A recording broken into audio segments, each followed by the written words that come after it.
everybody, as per usual, the committee will be recorded and broadcast throughout Parliament buildings and also online.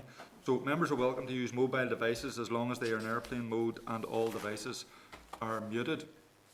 So number one, apologies.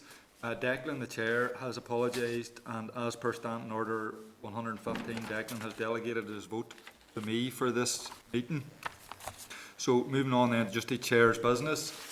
The red diesel tax rebate that we have raised a number of times in this committee. So further to our discussions over the past few weeks on the impending removal of the red diesel tax rebate, members, you'll see at page 231 of your pack a response from the Department of Finance, which has advised that it has been engaging with the Treasury on this matter since March 2021. The Minister of Finance wrote to the Chief Secretary of the Treasury in February 2022 requesting that the planned removal of the rebate be reconsidered or alternative solutions found. The Department is awaiting a response to that request, so hopefully that response might bring positive news. Raising costs of fertilisers and feeds. Members, I'm pretty sure all of you will be aware of the rising cost of fertiliser and animal feeds and the impact that this is having on our local farmers. I know locally a number of farmers have spoken to me about it and their concerns that this is having on their ability to do their work. So it has been widely reported in the press that the ongoing conflict in Ukraine is likely to exacerbate the already high prices for fertilisers in the months ahead. And I'm aware, just from press and contact with colleagues, that there have been calls in the south for the Minister of Agriculture there to introduce a fertiliser voucher subsidy scheme to help offset some of the impact of these rising costs. So, members, I'm wondering if you will support asking that we invite the Minister or senior department officials to brief the committee on the options that we may have here in the north of supporting farmers in terms of meeting the high costs of production at the minute. Rosemary, do you want to come in? Yeah, I was just wondering how much, is there any fertiliser already stockpiled in Northern Ireland? Yeah, I mean, I think that's an issue that we, there's a number of issues that we need to explore. What we have, where it's going to come from, how the war in Ukraine is going to impact it, how it's all going to impact on our local agriculture sector, and if there is any method prior, to the dissolution of the Assembly that the Minister can implement to help and support our farmers and agriculture sector on this. So, I mean, if people are happy enough, we will invite either hopefully the Minister or department officials to talk through all the issues. Okay. Mr. Chairman. Yes, William. Mr. Chairman, yes, I would welcome that. I think fertiliser, there is some fertiliser in stock, I think, but the difficulty is the price of it is putting farmers off buying, and they're very slow and reluctant to buy. And of course, they're looking, most of the so expensive firms are all looking their payment up front. So it's going to be a big issue. Absolutely. Okay, so we've sought and got agreement on that. Next item then is the potential LCM for pet abduction offence. So members, you will recall that in January the Department wrote to the committee outlining its intention to bring forward a legislative consent motion for the introduction of an offence locally here in respect of pet abduction, further to passage of a bill through Westminster. The Department confirmed with the Clerk this week that it will now not be bringing forward these proposals within the current mandate due to the need for executive approval. Moving on then, draft minutes. Can I refer members to the draft minutes from the meeting of 24th of February 2022, page 7 of your pack? Can I seek agreement for the minutes? Okay, thank you. I'm just going to sign them.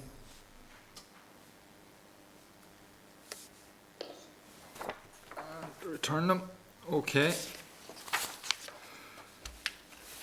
So number 4 then, matters arising. Members, in your table packs you will see papers relating to the above regulations around marine licensing, the exempt activities order that were laid with the Business Office on Tuesday. These regulations are subject to the negative resolution procedure, and we are awaiting clarity from the department on some questions issued in respect of the proposed exemption. So in the interim, can I ask members if they are content that we refer the regulations to the examiner of statutory rules for scrutiny?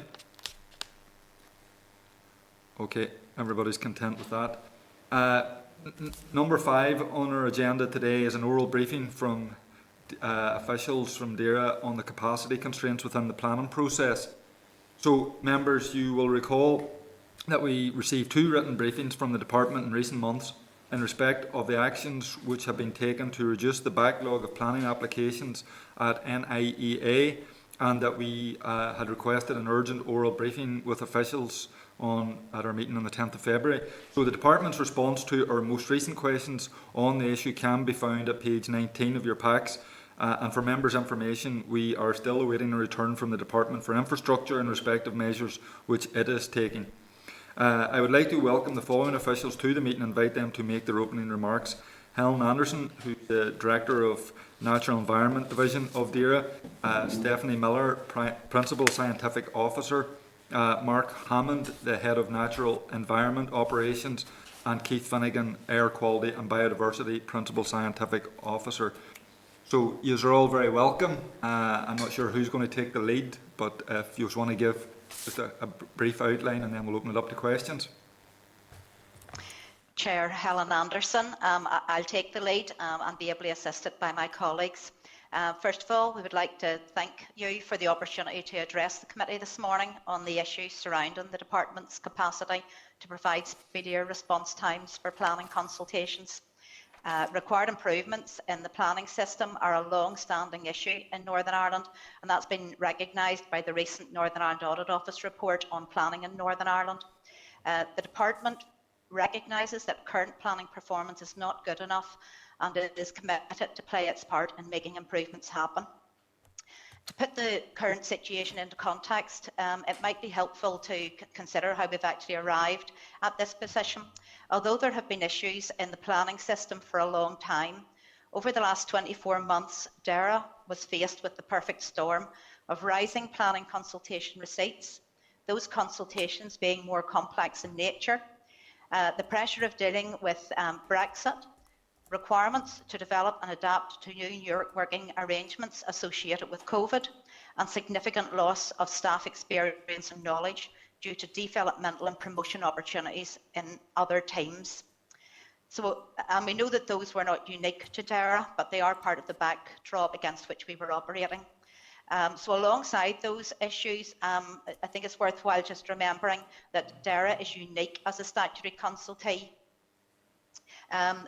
Our role in development management is to respond to development proposals where there is potential for impacts on the natural and the marine environment and also on fisheries interests. And effectively what that means on the ground is that requires the collation of information from across 7 discrete teams to provide one single integrated response for each consultation across all of those areas of responsibility to the relevant planning authority. So despite the various constraints that I've just outlined, as a result of actions that we had previously been taking, the department's performance during the first 6 months of 21-22 had improved, and we found we were in a position where the majority of outstanding response timeframes was shortened and falling within the current financial year. But in the autumn of last year, we recognised that unfortunately any improvements which we had gained through those actions had gone into reverse and that a backlog was accumulating. So with the Minister's agreement, a range of intervention measures were implemented, and you've previously inquired and been made aware of those. You're also aware of the letter that was issued to the planning authorities on the 8th of November, setting out our reasoning for the necessary interventions in relation to temporary actions with regard to our caseload management practices, and that included the cessation of the consideration of update and prioritisation requests. So in terms of the progress that we've made since those interventions were put in place, so in that 4-month period, those combined intervention measures have been in place. There were measures there to increase capacity by increasing the numbers of staff through staff redeployment redeployment and the additional temporary engagement of agency staff. And we also increased the amount of time that those various staff could actually spend on reducing the backlog through ceasing the provision of update and priority requests. And we appreciate that that latter one, has had an impact on external stakeholders, but was a necessary part of the measures that we put in place. So that combined suite of measures has resulted in an overall improvement in performance, with a 48% reduction in the backlog in comparison to the situation on the 1st of November. Just maybe explaining that in a wee bit more detail. Our caseload is the cases which are with the Department for a statutory consultee response, and the backlog is those which have been with us in excess of the statutory 21-day response period or any longer period agreed. So on the 1st of November 2021, there was a total caseload of 485 cases with an associated backlog of 368 cases. And 93% of that 1st of November backlog has been processed, with only 26 consultation responses still outstanding. Moving forward to where we are now, the total caseload as of the 1st of March is now 370 cases, with an accumulating backlog of 192. The reason for that is that continuing planning consultations continue to be receipted during the intervening period, and of those 192 that are in the backlog, 21 of them are regional and major consultations, and the remaining 171 are local planning consultations. So that is a sizable improvement in the situation where we were back in November, but we're not at all complacent. We very much realise that a much greater reduction is necessary to fulfil our role in the delivery of an effective functioning planning system. Dealing effectively with the quantum and the complexity of the consultation caseload will require DAERA to have additional permanent resource in this area. Figures were provided for you in the written briefing pack prior to this meeting, which indicate that across the 11 council areas, improvements have been realised, with 709 consultations issued within the 10-week period that you'd requested statistics from us during. Prior to the interventions that I've talked about, the department were receiving more consultations than we were able to process. However, that trend has reversed. And that is what demonstrates the fact that the increasing resource and maximising the amount of time that case officers are spending on casework, rather than responding to the vast array of updates, has improved the capacity in the system and increased the efficiency of processing. Nonetheless, given other competing priorities and with ongoing shortages of staff resource, there is an acknowledgement that actions taken to resolve this work stream by utilising redeployment mechanisms merely move pressures to other priority areas, and that the use of casuals does not provide certainty about having the capacity in place to deliver going forward.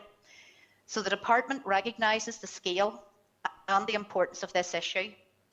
We have put in place interim measures to improve performance, and we will be keeping those in place. And we have a plan for a way forward to address the issue, a plan which in particular requires permanent additional staff.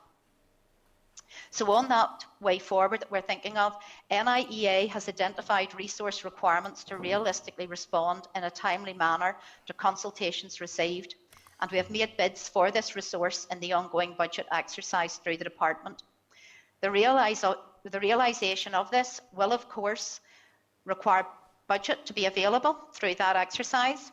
It will require there to be the supply of staff to take up the posts, and it will have to be in line with the priorities of the Minister at that time. And we very much appreciate that the main focus of today is on the existence of a backlog, but it might please you somewhat to know that through the work we have undertaken, we have reduced the average number of days that a response takes. In 2020 to 21, that was 34 days, but that average response rate has been reduced in this year by 7 days. to 27 days. Now that is still longer than the 21-day deadline, and we are very committed to continuing to make that improvement. I know in closing that members sought clarification in relation to a number of areas following your meeting on the 10th of February. And we have provided written responses for you prior to this meeting. Hopefully those have been of some assistance. We're happy to discuss those further and to take any questions from members. Thank you, Chair. Okay, Helen, thank you very much for providing that update. And I suppose it is good news that there has been improvement, but as you say, the average is still 27 days, which is beyond the 21 days. And I suppose whenever there's a focus put on it, as there has been in a number of months, you're reducing the backlog. Our concern is that there's processes in place to ensure that that work continues, maybe when there's less of a focus on it. You did say that we had some questions, issues sent to us at our last meeting. One of the concerns that we as elected representatives had was on the issue of prioritisation, particularly if the missing of the deadline was leading to grant opportunities missed, maybe through the Business Improvement Scheme grants and other grants. So you have mentioned in your response that you're seeking legal advice. So, I mean, can I ask, when did you seek the legal advice on the possible introduction of a prioritisation scheme for applicants? And further to that, then, can you explain why current resource levels would prohibit the introduction of a prioritisation process? Because you seem to be saying in one of your responses that it's resource levels, but surely, from my point of view, it would be a change of systems and not additional work. Okay, Chair, thank you for that. In relation to having sought the legal advice, that has been very recent. That was only a couple of weeks ago now, to be honest with you. The focus for us has really been in terms of trying to improve our performance in this area. There are challenges with prioritisation. There are various drivers that individual applications would see as reasons why they should be prioritised, and it would be very challenging to prioritise one of those over another. But we are committed to actually looking at that prioritisation. But because of the issues in terms of having a statutory 21-day response rate, and in terms of the fact that we are working with a sizable backlog, prioritisation within that could result in one application getting a particular advantage over another.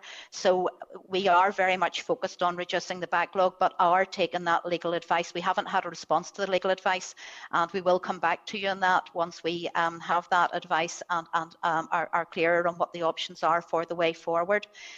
Just maybe picking up in particular, in terms of the Farm Business Improvement Scheme, which you had asked us about. As part of that scheme, the part of the department that runs that, have been engaging and making it very clear, from the start, that fully completed applications are required to be in the system. We're only aware, actually, of 2 active Farm Business Improvement Scheme consultations that are in our system at the moment. And there's no indication from the team that's leading on the Farm Business Improvement Scheme within the department that an extension to that Tier 2 Tranche 2 competition, which has a closing date of the 1st of April, will be required to enable assistance for applicants, but they have committed that they will keep that under review. So in terms of that particular query that you had on the Farm Business Improvement Scheme, happy to take any further particular questions for clarification around any of that. Okay, you have answered that, so you'll let us know in terms of the legal advice when you receive it. Okay, thank you. Yes, Chair. Whenever we receive that, we'll obviously consider and engage with the Minister as necessary around that. There will also be some engagement with external stakeholders around that as well, but we will very much keep the committee informed of our progress on that. Thank you. Okay. And in terms of some of the measures that you have outlined with regard to trying to reduce the backlog, you're talking about obviously needing extra resources and staff. I mean, is there overtime, additional hours for staff? Is that a measure that you are currently taking? Absolutely, Chair. We have relied on overtime, the goodwill of staff in doing overtime for years now. And I think that's indicative of the fact that this is a growing pressure area, and that's why this does require permanent complement to be able to address, so that we're not relying on some of these interim measures that you see. It was remiss of us to point out to you that yes, overtime was a significant player in that. Being honest, staff have been doing a lot of overtime, and there isn't much uptake on overtime at the moment. We do offer it, and we are grateful to staff who undertake it, but we do appreciate that staff have quality of life issues as well, and we do have a duty of care towards staff, and that's why we had also moved decisively in redeploying staff who had experience on planning, and we are committed to keeping redeployment of staff in play. And also the use of the agency staff. We currently have 7 agency staff in place assisting us, and we are seeking to bring further agency staff in. The issue with them is you need to train them up, but that is increasingly adding to our complement. But the light at the end of this tunnel, as you have highlighted there, is very much increased headcount and new staff coming in. Okay, Helen, thank you. I'm just going to move around the virtual room to our other members. So, Rosemary. Yep, thank you. Thank you very much for the presentation. A couple of things I want to ask you about. The first thing is, Helen, you talked about 7 teams to provide one report. What are these 7 teams? Mark Hammond, I'll pass to you in terms of detail on the 7 teams. Thank you. Okay, so those teams are various teams within NIA and Environment Marine Division. So Natural Environment Division would be one team. There would be Integrated Pollution Prevention Control team. There would be the Marine Division. There would be Water Quality, Water Management Unit. So it is a combination of different almost subject matter experts that would be required to provide a specific input into specific topic areas. So those are, whenever we're talking about the 7 teams, it's 7 discrete teams with specific subject matter expert that are required to provide specific inputs into those specific issues. So that they are traditionally, prior to planning reform, each subject matter expert was consulted independently by the planning authorities. As a part of planning reform, the department then decided that they would provide one single departmental response. So the departmental response is a combination of all subject matter expert inputs. Yeah. Okay. Now, as a follow-on to that, I know you talk about all these applications and the turnaround time. I'm afraid in Fermanagh we have some waiting 5 years. There's some planning applications in relation to hen houses waiting 5 years. And the problem seems to be between NIEA responding to planning applications where shared environmental services have indicated that further responses may be required. There seems to be a blockage between shared environmental services and NIEA, and there seems to be no one complementing the other. They're not complementing the other. They seem to be perhaps one requires one thing, another requires another, and it seems to go on and on and on. And that is holding up application after application. We're not obviously not in a position to speak about any particular application, and I recognise that you have mentioned a particular. Yep. Yeah, I don't want that, but it's to show you where the blockage is. Yeah, and just I'll bring Keith Finnegan in a wee minute in terms of this. Those I suspect that the ones that you're talking about are ones which have a particular issue in relation to ammonia. Yes. Yes. And that is a very complex and challenging situation both for the department and for the councils. I know that SES, the Shared Environmental Service, have been in front of you, and you're aware of the distinction between their role and our role. But I do need to repeat, that our role is as a statutory consultee to provide a response in relation to the consultation process, and it is for the planning authority then to make the decision on the planning application, and they use SES in terms of their internal workings through on that. Keith, you maybe provide a wee bit more detail, thank you. Yeah, so we currently have 26 reconsultations from the planning authorities across Northern Ireland, where we have already given our advice on our quality under our current assessment protocols.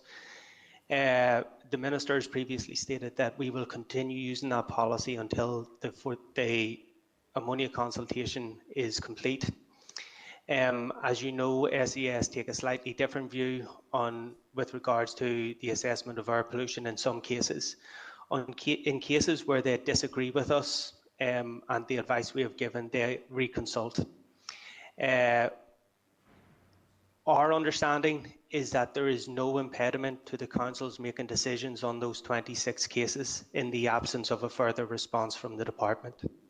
And we have certainly responded to a number of MLAs and planning authorities in writing in that regard.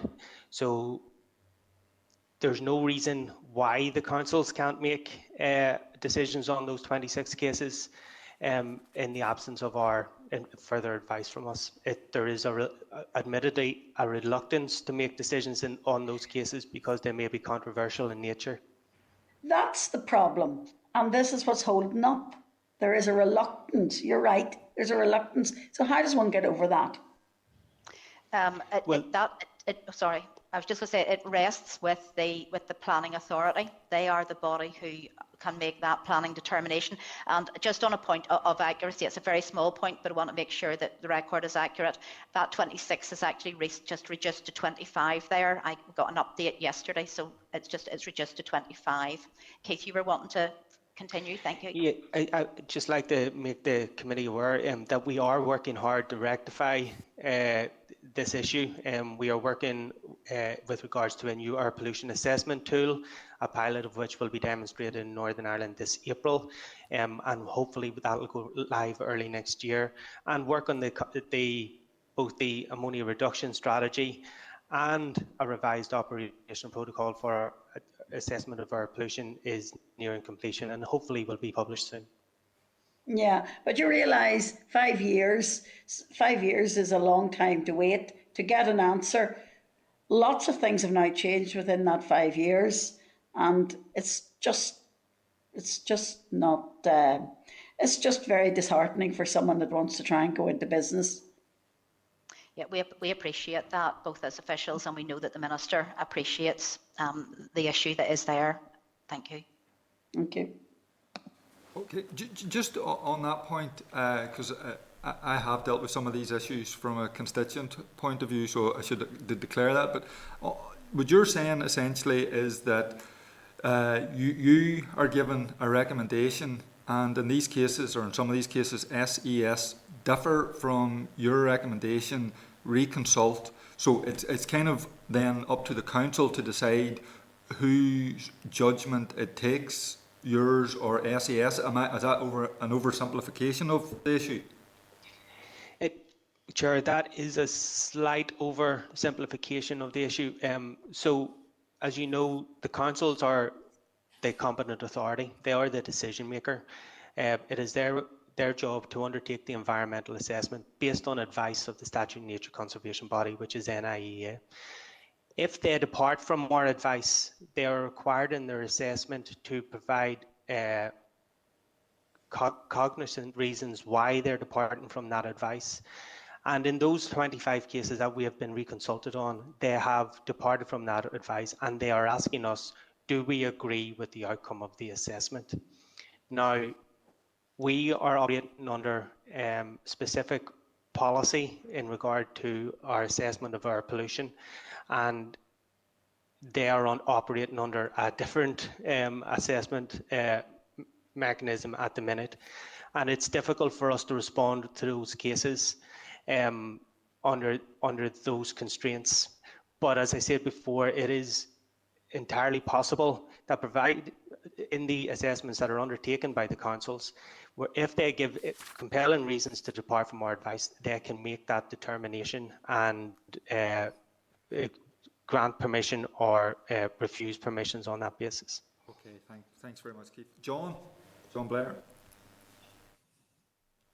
Thank you, Chair, and can I thank the officials present for the information that we've got so far. So some of what I was going to raise around prioritisation has been answered, but if we could try then and hone in on some of the issues around resources and efforts made to recruit to address that. I know that scientific officers have, as a result of an internal trial, been secured for around April 2022, and an external recruitment should have people in place by June 2022. But can I ask, it's also clear that that won't address some of the issues regarding replies to consultation. Are you aware of any actions being taken to overcome that, or any bids being made to try and secure additional recruitment? Absolutely. We are very much aware that in filling the existing vacancies which we have, that will not provide the department with the capacity that it needs to deliver against the planning consultations that are being receipted. As you know, the department receives no fee for our role in the planning process, and for that reason we have bid. I have put forward a bid for additional staff as part of the ongoing budget exercise to enable DAERA to be able to meet those planning pressures. Those papers are with senior management, and if that bid is successful, and there's three things. If that bid is successful, then we would be in a position where we would have the funding. Then you need to ensure that you have supply of resource, so that scientific officer competition that you've referred to is really pertinent. It'll have staff available, as you rightly say there, from about June time. And of course, then I always do need to caveat subject to the Minister at the time's priorities. But yes, there are bids in the system for additional resource dedicated to planning. So thank you, Helen, and not to put too fine a point on it here, but are you, or have you been made aware of any problems that might arise given the current budgetary position and the absence of an executive? I mean, is there likely to be a lengthy delay in getting an outcome to that bid for additional officials because of this? Are you aware of potential pitfalls at this point? Because we could be talking many months of delay here. Well, those are really political issues. I'm not in a position to respond on those. But what we are looking at is the interim measures that we already have in place. Now, granted, they are not addressing the full problem, but they are significantly improving the situation. But we will have to wait, as everyone else will, in terms of how that budget process works through and the allocation of monies to departments. But all I can say, sorry, I just wanted to add that the department recognises the Minister. Minister Pitts recognises the importance of this area of work, and that additional resource is needed to address it. Mm-hmm. Well, sorry to take the more political aspects out of it, because it purely is a practical question. Do you believe that bid could be successful, and there's nothing to prevent that bid for additional resource proceeding at this point, whatever the budgetary position is? I'm the Director of Natural Environment Division, and I head up the coordinated planning response for the department. So I have put those bidding papers to senior management through my chief executive, and they have been, cognizance has been taken of those in terms of the budgetary needs within the department. I'm not in a position, to actually indicate any more solidly than that. What would have to be on. But yeah, but certainly I can very much emphasise that work has been done to identify the resource that is necessary to be able to support the work in light of the increasing number of planning applications, the increasing complexity of them, and the fact that we know that this is essential to enable Northern Ireland to have a sustainable economy going forward with good quality of life for individuals and a protected environment. Okay, Helen, thank you for that. Thanks, John. William? Thank you, Mr. Chairman. Can I thank you for your presentation? I welcome the fact that there is some improvement in response times. My question is, why did it necessitate the Minister's intervention before something was done about this? I had one in particular. Your NAS response time was the 1st of July. The 1st of November, there still was no response. And I wrote to the Minister in relation to this and contacted yourselves. Just seemed very strange to me that things had to get so bad before there's some action taken to try and resolve it. Why did it take so long? Yeah, I can very much see why you're asking that question. I think it's a situation that can happen relatively quickly. We have historically, because of the under-resourcing and the need to manage a range of other priority work areas, we have always ran with a backlog. And what happened, and it happened reasonably quickly, in that what we got into more of a backlog situation than we were used to, and then individuals or planning authorities were coming in and asking for an update. I've been waiting for 2 months. When am I going to know when I might get a response? And in dealing with that, the case officer has to look at all the planning applications that are ahead of that in the date order file. Because it's a 21 statutory day target, we run on a date order. And in looking at those, as we had highlighted, there's up to 7 teams, so they're having to go out and check how long each of the teams are going to take to come back. So what happened was the fact that we were behind, and then that people were quite rightly concerned and annoyed about that, and were then asking us when they might hear. In addressing those update queries, that compounded our backlog situation really quite drastically. And in the first 10 months of this year, we had over 1,800 update requests, and we appreciate that members in this committee will have been amongst those number, and we fully understand why people were doing that. But that was why, in looking at the interim measures that needed to be deployed, the stopping of those update requests was an essential part of the component on that. So, as I say, it does look as if it had been very bad for a very long time. It had not been good for a very long time, but it had got to that crescendo quite quickly in the end. And once we recognised that, we were very quick and well, I'll not say very quick, that's for others to judge, but we responded decisively and exploring all the options that we could in terms of remedying the situation, and developed a very comprehensive paper which went to senior managers and the Minister, and was accepted, and those measures then employed. So I accept the criticism around it having got so bad. It's not the only area of work that is trying to be managed within the department, but we are committed for now and going forward to see increasing improvement in this area. Happy to take any further question or query. No, I do accept. Oh, sorry. I do accept. Sorry, Mark. Can you hear me okay? Yes? Yes, sorry, yes. Yeah, I do accept that there's been an improvement, and it's notable, and it's clear to be seen there's an improvement, but it was long overdue, and I welcome that.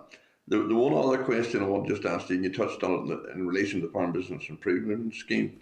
There will be a small number of applications you have are hoping to apply for that grant scheme with closing the 1st of April. Are you not prepared to take them out of turn, or to fast track those small number that are waiting? Are hoping to apply?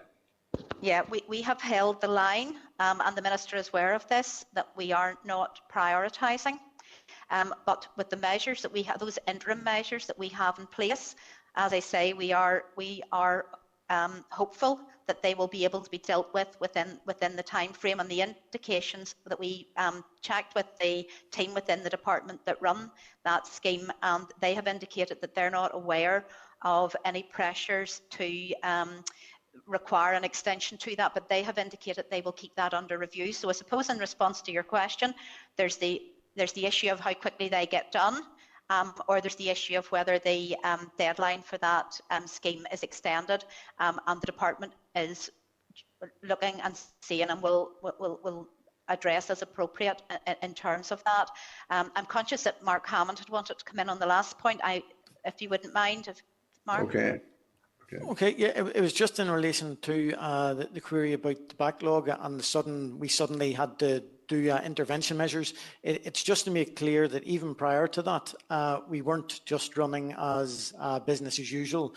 We actually have a lot of other intervention measures actually undertaken in the background to try and improve performance.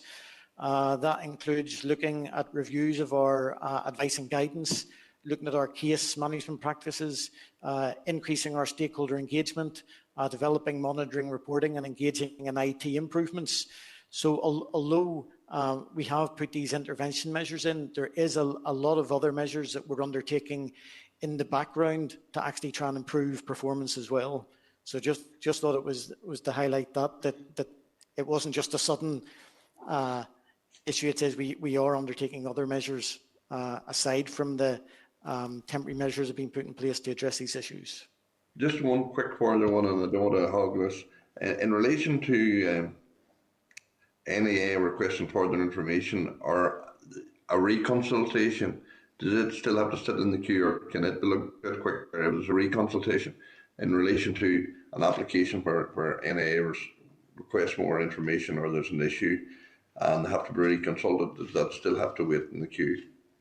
Or can they be looked at faster? Mark, I'll let you come in on that one. Okay, well, that's one of the things that we're looking at in terms of our case load management. So we have looked at the way we filter applications. So an application comes in, it's filtered to decide sort of what team it's allocated to. And one of the things that we do look at is whether there can be very quick responses, almost like a quick response thing. So it depends on the reconsultation, what was required and what level of detail and information was submitted into it. But once it's filtered, it will go into, it still goes into one of the queues. We have separate queues, example for local and major. The major queues or the major applications require a different level of expertise from staff to actually almost process them. So there is filtering, and there could be some applications that at filtering stage, if it says there's a very quick response, can be responded to quickly.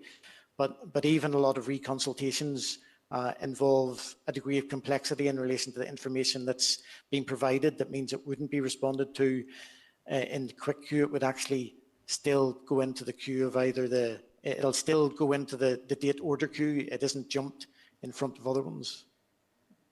I think the member raises a really good point there. You know, and I did emphasise that 40% of the Natural Environment Division caseload is reconsultations. There's a real pressure on ourselves and other statutory consultees and also the planning authorities to work and also to work with and to try to get to a position where agents or architects or whoever's or individuals putting in these applications, that complete applications come in the first place. I think that's leading to a lot of frustration and extra work. The fact that it's in and out and in and out and in and out. So the quality, that quality issue of applications and complete applications being submitted first time is a key way forward. And as I say, the Northern Ireland Audit Office had actually picked up on that.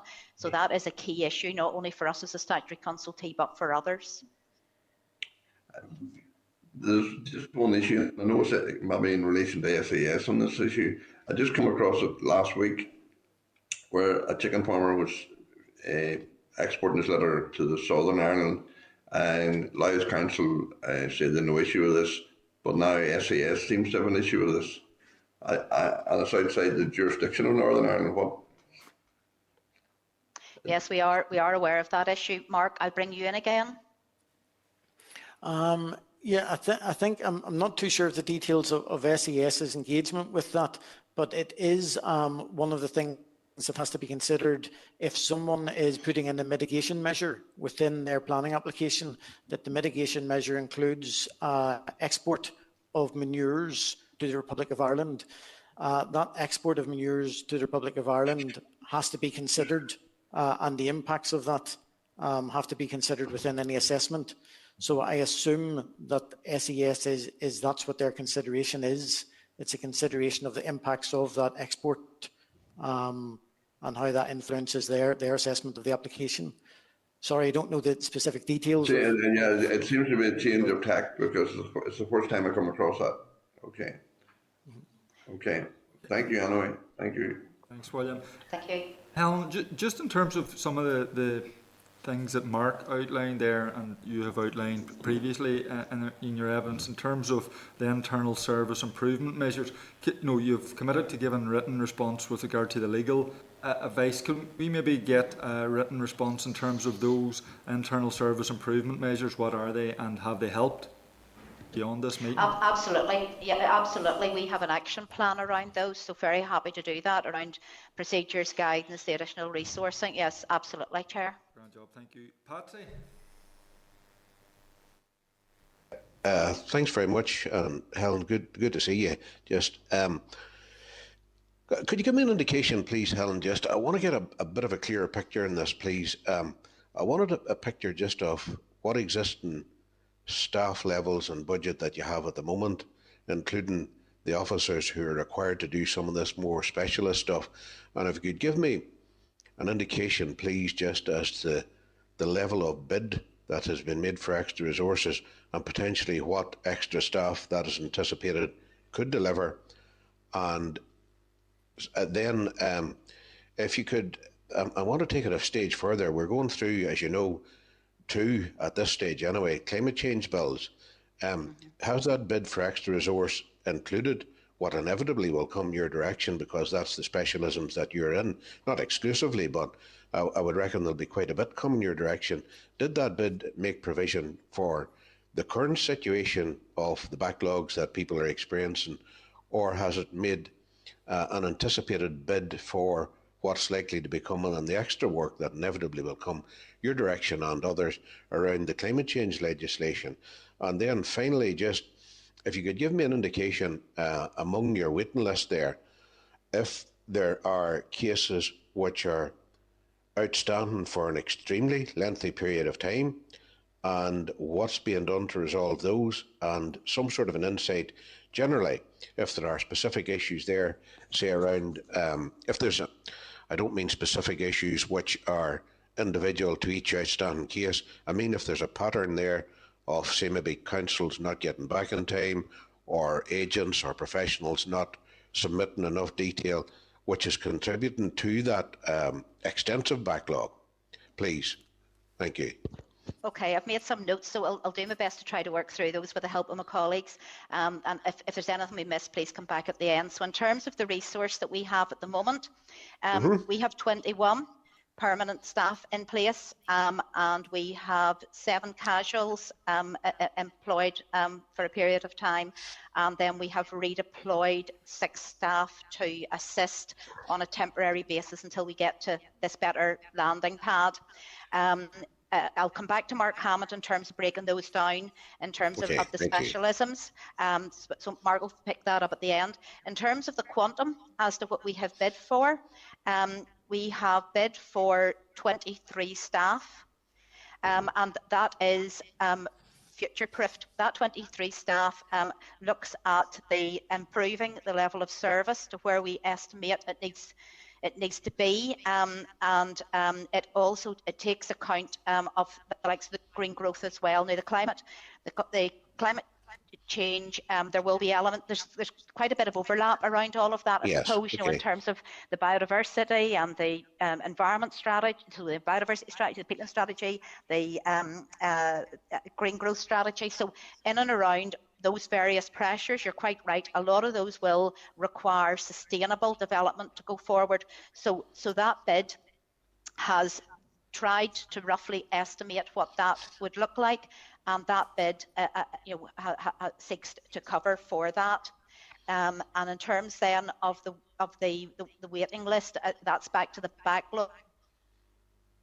The fact that there are 26 on that backlog, and some of those have been on it for a while. I don't have the exact time frames, but some of them have been on it for more than 2 or 3 months or whatever.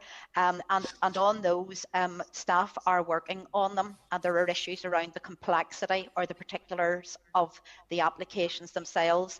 And some of those will be majors and regionally significant, which are part of that complexity area. So what I'll do is I'll go back on that, sort of giving you a bit of an overview in terms of the range of questions that you had asked, but I'll go back to Mark on the specialisms within the resource level that we have. And if you could, please, Helen, the amounts bid for.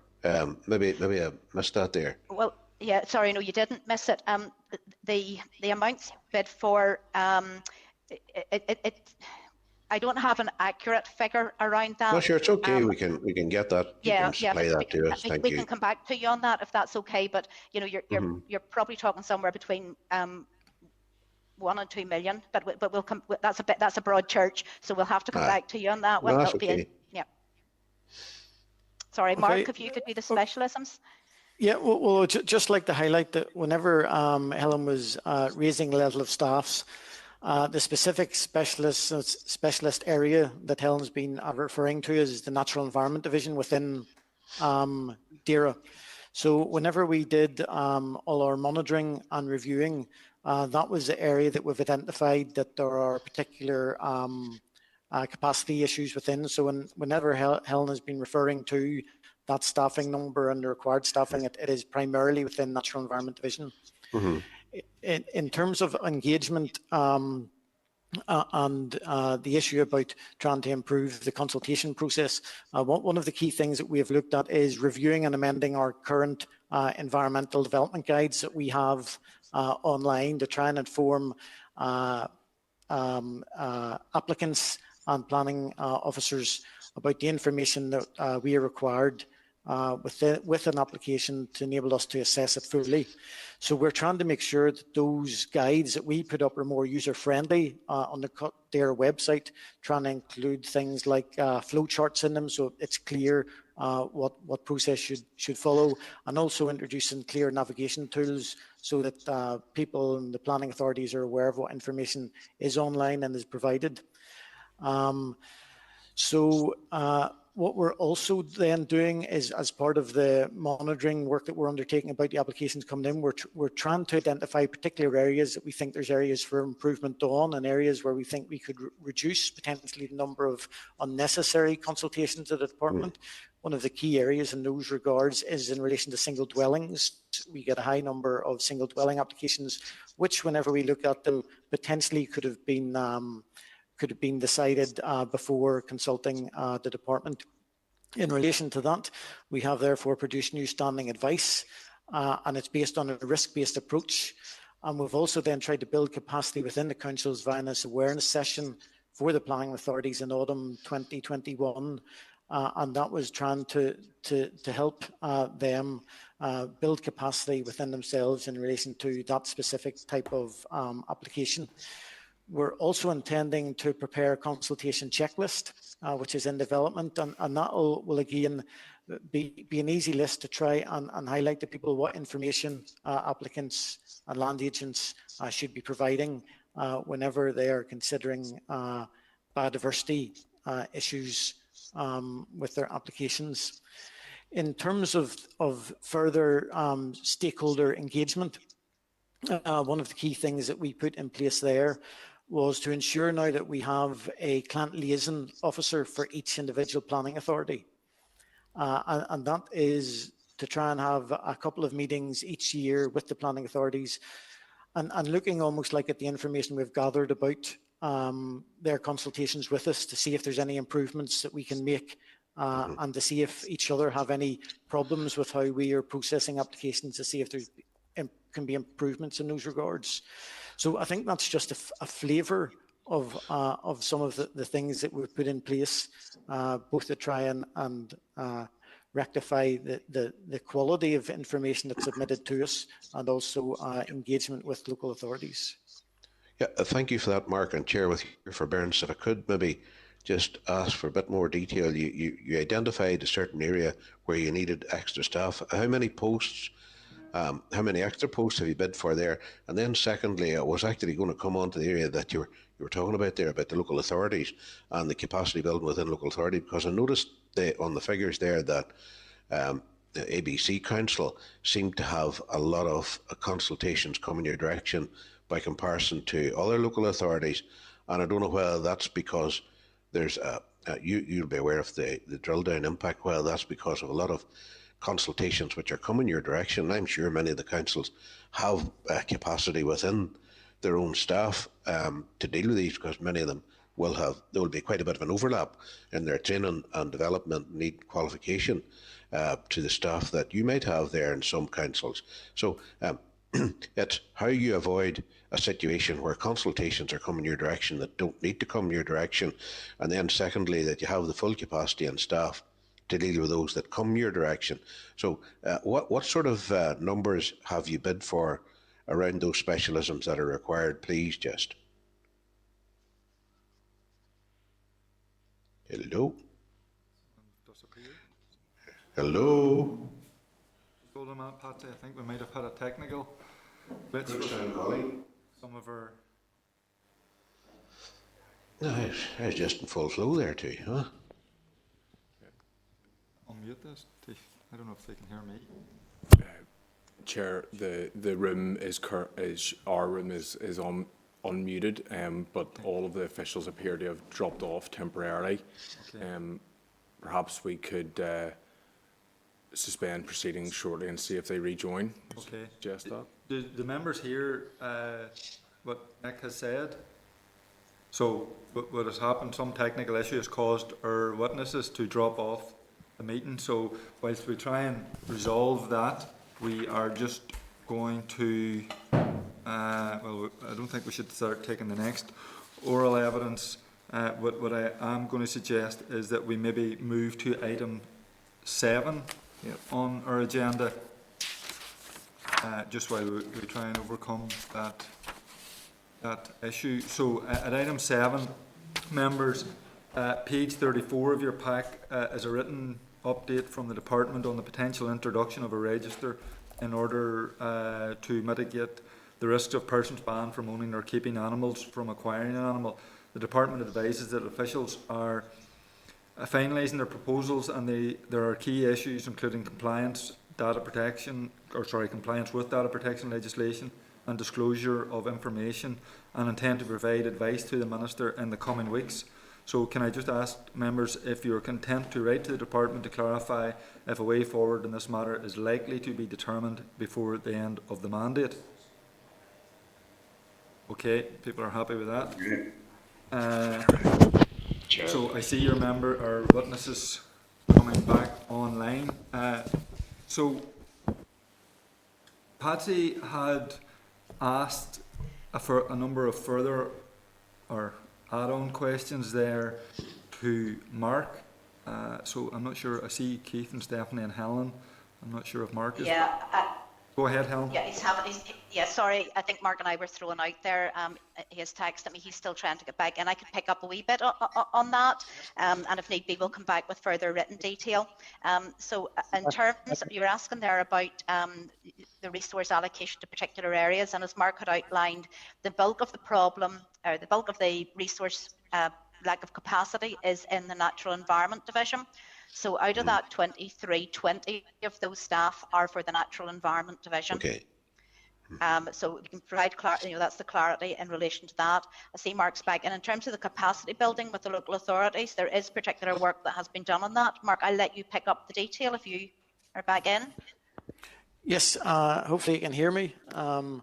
Yes, so in relation to that, we have established client officers for each council area, and that involves a meeting with the council area where the client officer then discusses issues with planning officials in the councils, and really that meeting is tried to see if there's any particular issues with performance that we think collectively we can work together to improve.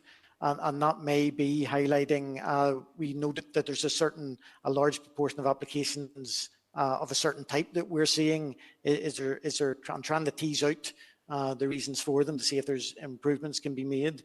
And then we also, whenever we're issuing something like the new standing advice for single dwellings, we would have an awareness raising sort of event that we'd invite all planning officials to try and ensure that they have an opportunity to both be aware of the new advice and ask us questions about how we intend it to be operating and what we foresee the purpose of the advice is and how they can operate it. So those are the key sort of mechanisms that we're engaging with the local planning authorities. We also have engaged in depth in the DFI planning forum, and that's looking collectively across departments at improvements within the planning system. So anything like that, we're trying to fully engage as full as possible in those regards. Okay, I'm thanks sorry very about much. I dropped out there, so I don't know if I missed some of the questions. No, you're grand. The only question, wee bit of clarity, was if there was a particular problem being identified in a specific local authority or local authorities where consultations were coming your direction that frankly didn't need to be coming your direction. And obviously there is a deficit there, whether in one, two or all of the local authorities, just the numbers that I see coming in there. There is no set pattern of some seem to be very high. Some of the local authorities that you've issued there seem to be very high. And I'm wondering just if there is a particular problem identifiable within a specific local authority or local authorities, or is there a general lack of awareness or lack of information at local authority level that you have identified? Actually, you raised a very, sorry. I was just going to say, because it's the same point as Pat is making. In my own constituency of North Antrim, for example, it covers a substantial part of two council areas, Causeway Coast and Glens and Mid and East Antrim. So Patsy has talked about ABC, but I know in what is North Antrim constituency, there's a huge disparity in applications going your way. So similar to Patsy, is that a case that there's some reason why there's more applications in one area, or there's more applications of a certain point in one area, or is it just down to the processes within the council that are meaning more applications are ending up with yourselves? Mm-hmm. Yeah, I'll come to Mark in a wee moment, but you're picking up, and that's why the performance statistics and the way we can break them down actually help inform us, and in turn our client officers then can deal with the head planners in those council areas to interrogate and to see where there are problems that we can work together to resolve. So that work that Mark was saying about having dedicated client officers for each of the councils, planning authorities, is a key in terms of actually learning from where we're at and collectively working to identify where the areas are for maximum gain in working together, or actions that each of us need to take independently. Mark, if you want to come in on a wee bit more detail, possibly. Thank you. No, Ellen, I think you've covered it. I think you've covered it there. It's what the measures we've taken to date is we would look and identify something collectively that we can implement, such as single dwelling advice. And then it is the specific engagement with each local authority to look into their consultation levels in more detail. So it really is, it is with engagement with them that we try and tease out how to improve it. Pat, are you happy with that? Yep, and just to be back, and I don't want you to be holding up every ball, maybe I am. Are there particular councils where you've specific councils where you've identified a particular shortcoming or deficit in awareness, we'll call it, we'll just put it that way? Mark, I'll let you answer. I wouldn't say so. I think, to be honest, it seems to be in some councils there may be a bit more confidence or a bit more experience or expertise that some officials are able to make determinations themselves. Because I think that the councils are probably going through a similar thing with ourselves in terms of staff retention and large changes in staff numbers. I am aware that some councils, that the number of changes within their own council planning teams is quite high. So again, it may be an issue of a lot of new staff coming in, and it's building up experience within them and building up their confidence to be able to make decisions without the need possibly for consultation. Okay, thanks, Chair, for your patience there, and thank you, Helen and Mark, for your responses. Thank you. Labour B, Patsy. Tom?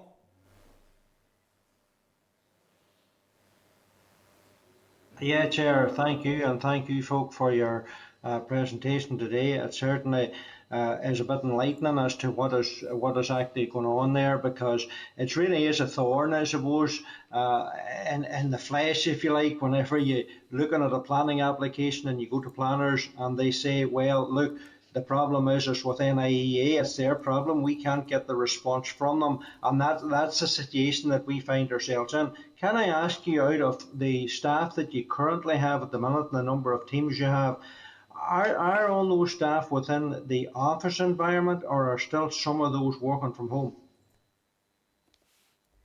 No, the vast majority will be working from home.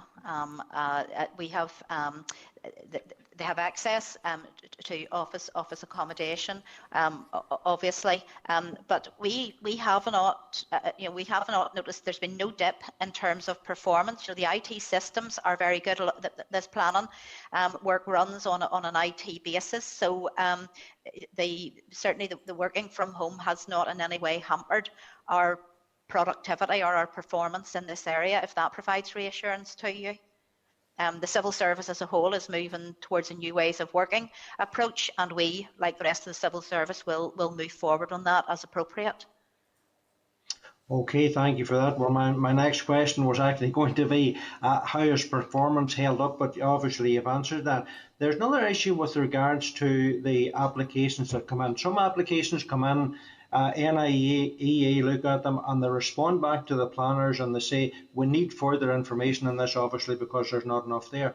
But others come in and the NIE assess them and they're happy with them, and they put them back, with a recommendation of planning that they're happy with that application.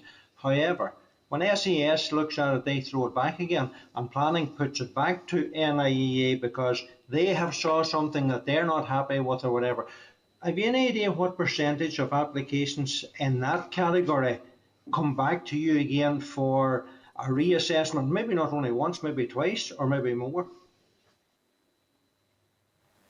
Well, certainly those ammonia related, the 25 related ammonia ones, are very much in that category. They are a particular type of application, and they're not coming back in as a reconsultation under the planning legislation. They're coming back in to seek our views under the habitats conservation regulations. But Mark, can you talk more broadly of the others? Yeah. We wouldn't, whenever we're keeping our monitoring reports, we would know the number of reconsultations is 40. Now, we wouldn't go further into classifying the reason for reconsultation, but we would record how often an application is we are reconsulted an application.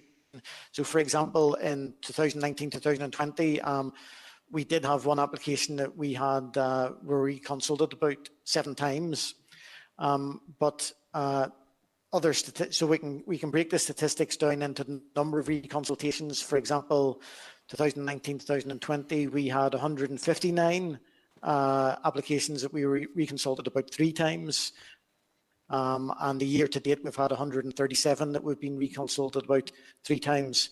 So we can give that type of information in the monitoring we undertake, but as yet, we don't actually undertake monitoring. In that monitoring, we don't assign the reconsultation to a specific reason.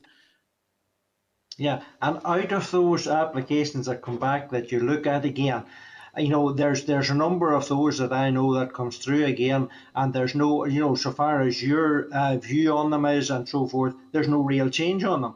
But surely that is part of the problem that's blocking up your system. And there needs to be something done on this particular issue to try and stop that, because that application is coming back, you're looking at it, but it comes back again to planning with no, you've really no change. Your view from the previous time you looked at it hasn't changed. So there's a problem there. Have you had any discussions at all with SES, or has NIEA and SES had any discussions along lines to see if something can't be done to try and stop this type of thing happening? The particular one that I would be aware of in that category would be those ammonia reconsultations as appropriate assessments, and certainly they are small in number, but they are significant for those who are impacted by them, and they are not, from a service delivery point of view, they are not receiving the 21-day response that they should expect under the legislation. And on those, we do have regular meetings with Shared Environmental Service around those, and Keith Finnegan's nodding his head because he attends those with me. But on those, the situation is that the department has responded in line with the current operational protocol that we are using, but that the council using SES are getting different advice from them, and those remain with the council to make a decision in light of that.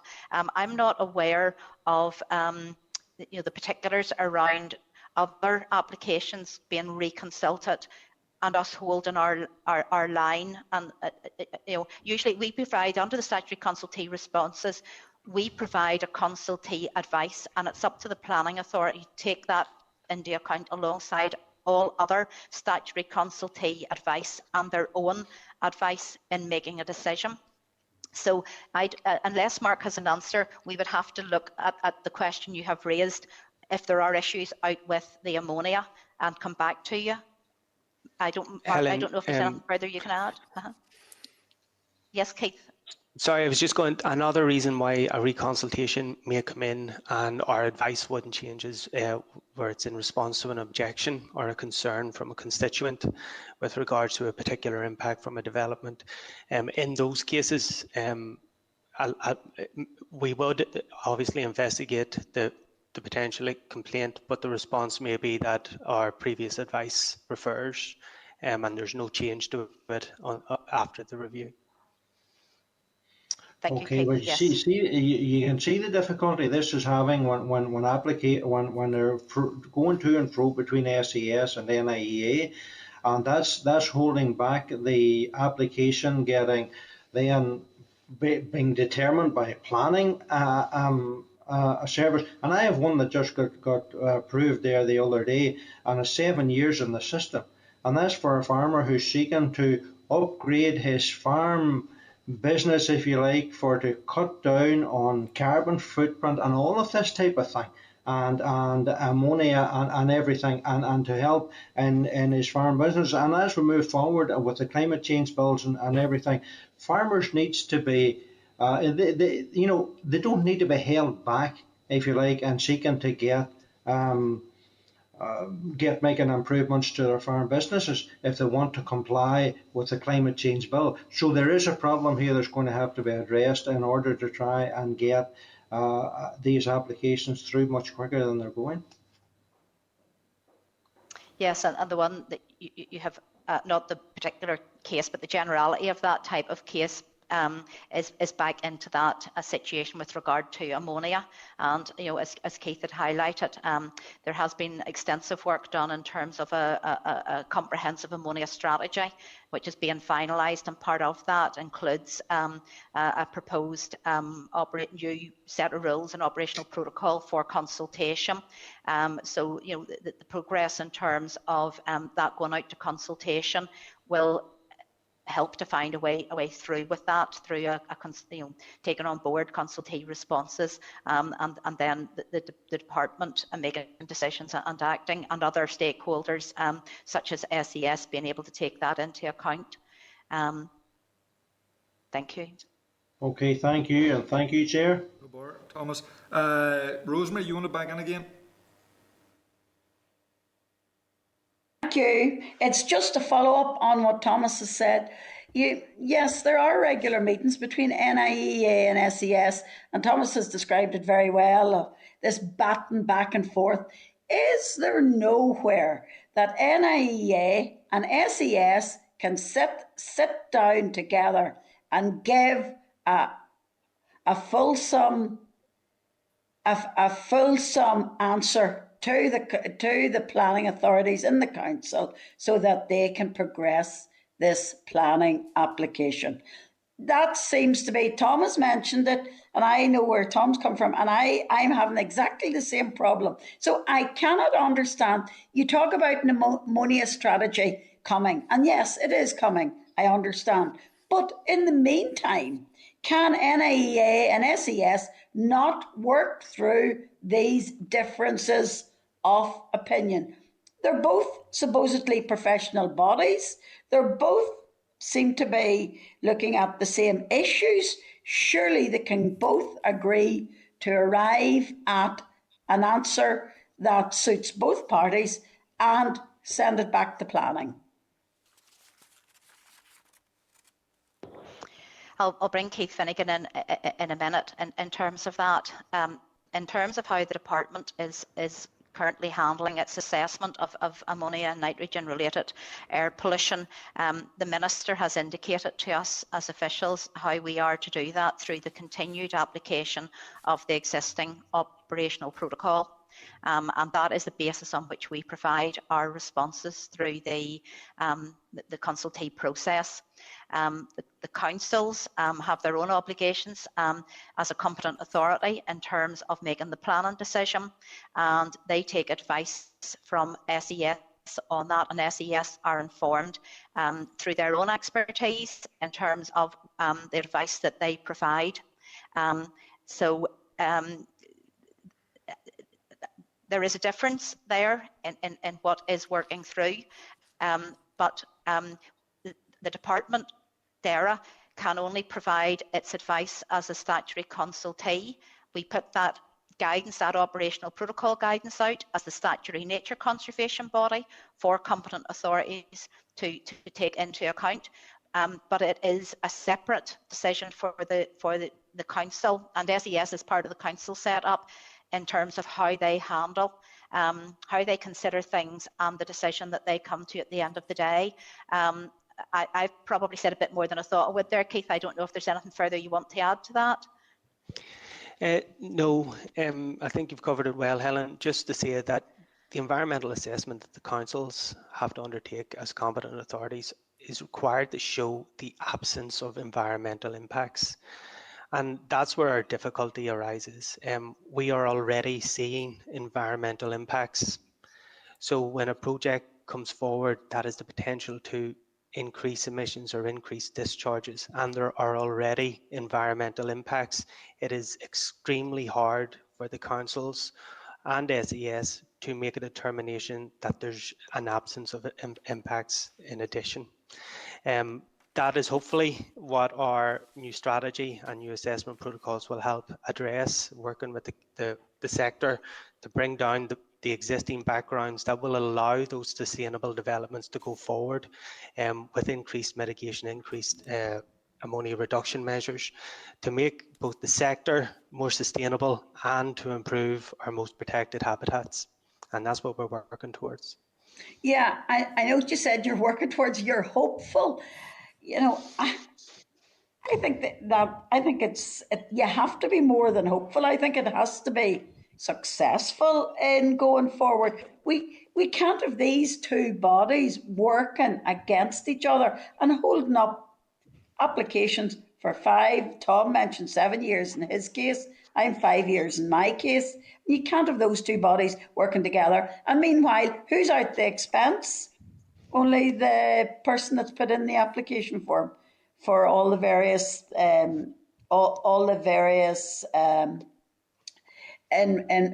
impact assessments that are needed. And so you really, being honest, I've listened to you and you really have given me no answer and no comfort in relation to applications that are being batted back and forth. I'm sorry, but you've given me no comfort in that whatsoever.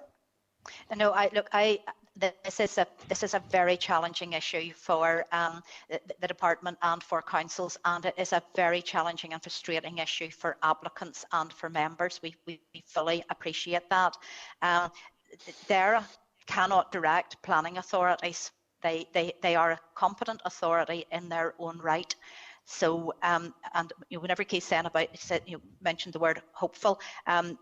The department, through the minister, and in line with the minister's decisions around, what to publish and when to publish, is intending to put out a consultation that will air all these issues and will allow the various range of stakeholders to work through the issues and inform the best way forward for Northern Ireland. We will be a stakeholder as part of that engagement. It's led on the policy side of the department, so fully understand your frustration with this, but I'm afraid that there isn't anything else that we can provide other than what we have stated today. The intention is, the Minister does intend to publish the Ammonia Strategy for consultation before the Assembly rises for the pre-election period. Okay, thank you. I suppose, we have brought you here today to take questions on the performance with regard to the role and responsibilities you have. I understand the issue around the ammonia thing, because, as I say, as an MLA, I'm dealing with it. But, primarily, as I see it, that is an issue for the Minister, who's given you a direction, which is your following. So, in terms of unlocking the door with regard to that, we really do need to see the ammonia strategy and then how it fits into maybe a wider reform of the planning process. So I'm just kind of trying to defend you a wee bit in relation to that, I suppose. William, you had wanted on again? Just a quick question. I'm also on the Public Accounts Committee, and there's an inquiry into planning at the moment. A situation of over-consultation has raised its head, and it was mentioned earlier. Do you find that there's over-consultation from planners in relation to single houses in the countryside? Because I would have thought it should be quite rare that NIA needs to be consulted in relation to single houses in the countryside. Yeah, well, as Mark had indicated earlier, that single dwellings was an area where it was felt that additional guidance available to enable planning authorities to make a decision on their own without coming to us. And so that was an area of focus, and that we have produced guidance and we have engaged with the planning authorities, as Mark said, last autumn, to make them more aware of that. Mark, do you want to add anything further to that? No, Helen, I think you've covered it. Yes, it is an area that we identified and put specific guidance out, standing advice. So under the legislation, if there's standing advice available, the planning authority can use our standing advice to make a decision without referring a consultation to us. But do you still find that there's over-consultation in relation? Is it still continuing at this moment in time, or has it reduced? We haven't had time to monitor the impacts of it, because it was just introduced last autumn. So it'll probably take a while to bed in and be used fully. Oh, okay, thank you. Okay, thanks very much.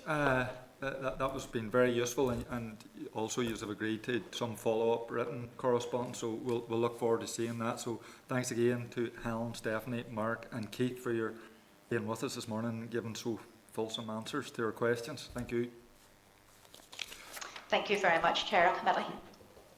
Thank you. Okay, members, we're going to move on then now to item 6 on our agenda, Rural Community Network, and a discussion on RDP leader structures. So further to discussions in recent weeks about the Department's proposals for a new rural policy framework, we have this opportunity this morning to hear about research commissioned by the Rural Community Network and Rural Women's Network on the benefits of the LEADER programme and how this can be brought forward in future strategies. Members, at page 25 of your pack is a high-level overview of the findings and recommendations, and I'd like to welcome to the meeting this morning Professor Ruth McAreevy from Newcastle University. Aidan Campbell, who's the Policy Officer from Rural Community Network, and Louise Coyle, who's the Director of NI Rural Women's Network. So thank you all for coming. You're all very, very welcome. And I'm not sure if you have agreed among yourselves just in terms of opening remarks, but I'm going to hand the meeting over to yourselves just for some brief comments, and then we'll take questions from the members.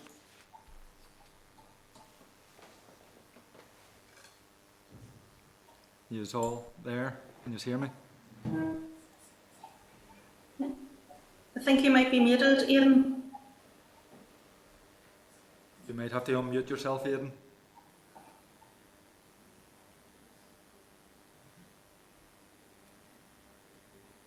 No, we still can't hear you.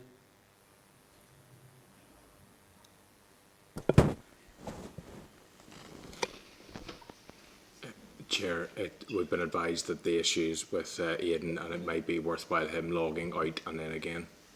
Aidan, I don't know if you heard that, but we're working properly here, so the issue is with yourself, so it might be worth... It's okay. It's okay. Aidan has logged out, so he's going to log in again. I take it then, Louise, that Aidan was going to make the opening remarks on behalf of you. Ian was going to make the opening remarks, and I have a few words towards the end. We'll give him a wee minute to come in, but I have a copy if we need. Okay, we'll just give him. There, he's coming back on board, so hopefully it's... Aidan, can you... No. Can you unmute yourself at your end, Aidan? No. Oh no. Have you turned your mic on?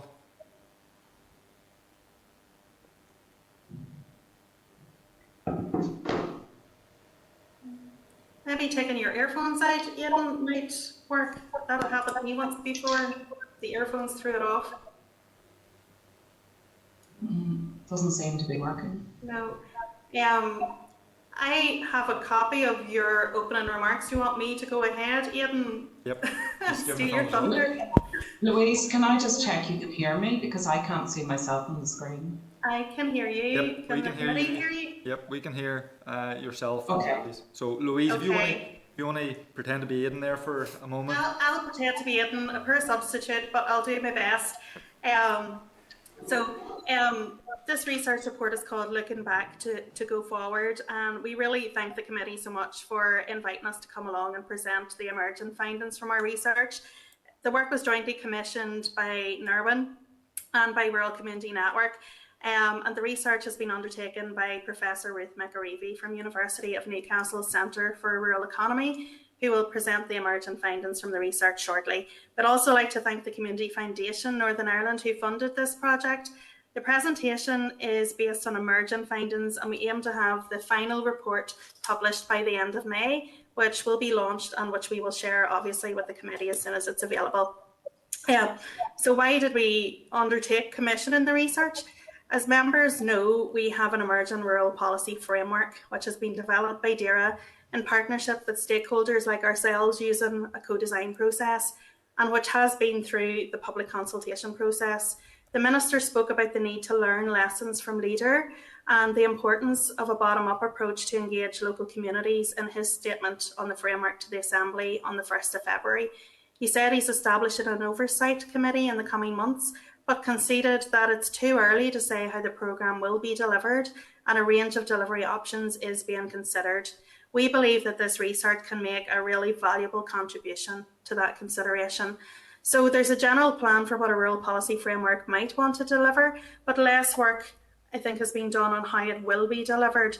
So for this project, the research aims were as follows: to identify what worked well with the previous LEADER approach and what would be worth retaining in the delivery structures for any future funding programmes. Bearing in mind, LEADER has been through 4 different versions since 1991. To identify what challenges have been and what needs change to make delivery of rural development funding better, to make recommendations on how new delivery processes could secure participation and engagement from a wide range of rural citizens, and to promote openness and accountability in that decision making, to identify how new approaches to strategy development, animation, funding delivery could begin to address the underrepresentation of women, young people and other Section 75 groups as applicants to rural development funding, I'll be saying a wee bit, I'll say a bit more about that later, I will, to explore how new approaches to fund and delivery can support innovation in rural communities, to address the challenges and opportunities presented by climate change, by Brexit and the recovery of the pandemic. To consider how delivery structures for a new policy framework can complement place shaping, community planning, community wealth building and philanthropic giving. So the overall aim of the research really is to open a debate on how can we future-proof the delivery of rural development for the coming decade to make it as effective and as inclusive to all as possible so rural communities can really be supported to thrive. So obviously this assumes that we will have a rural policy framework that will be on a similar scale to the previous two versions of the LEADER programme.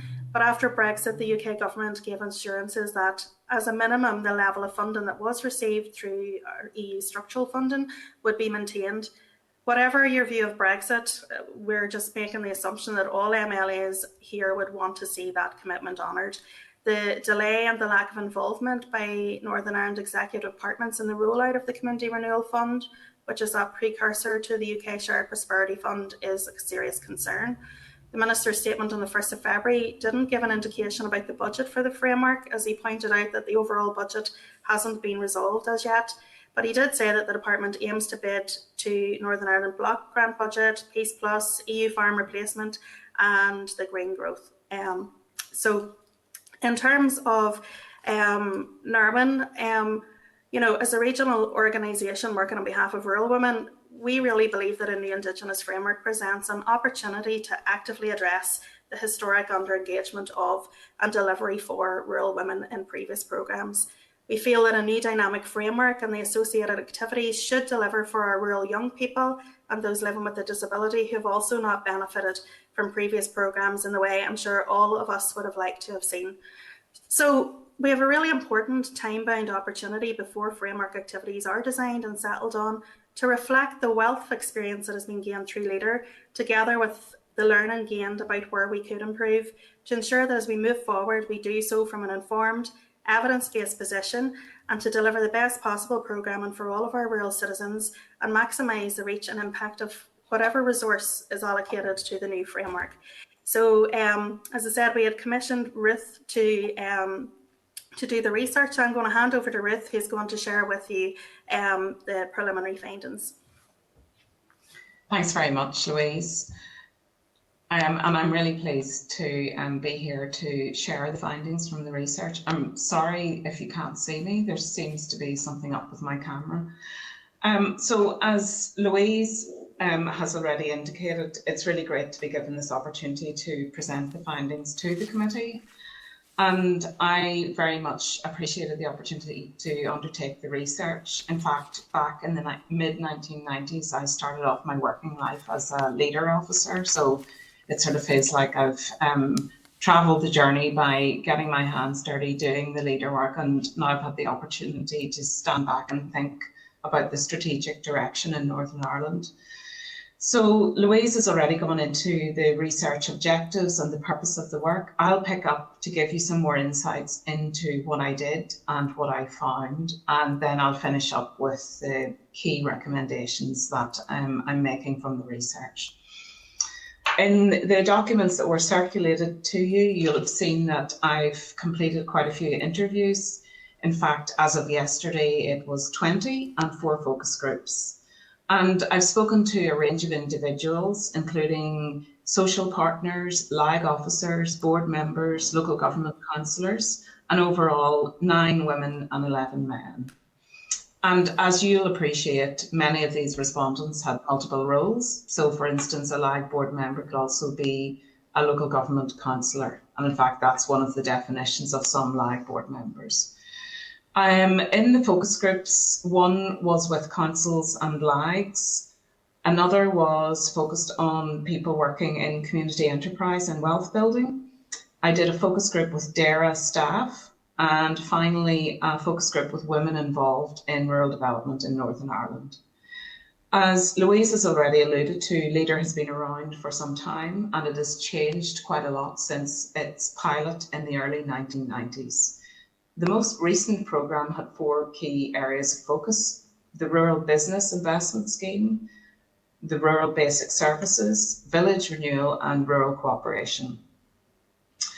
There were 10 local action groups, as you will all be familiar with, and partners comprised a majority social partner and 49% local authorities. And the LAGs operated through the councils of the legally accountable body. It was interesting for me to dig a little bit into LAG membership and beneficiaries, and you'll see in the documents circulated that just over 30% of LAG membership comprised of women, and successful applicants to the programme were largely men at nearly 80%. Going back to the LAG membership, I think it's important to point out that membership was much higher in some LAGs. For example, in Grow, there was more than, it was approximately 55% women who were involved in the LAG. So there was diversity across LAGs, and I'll come back to that as I'm going through some of the findings.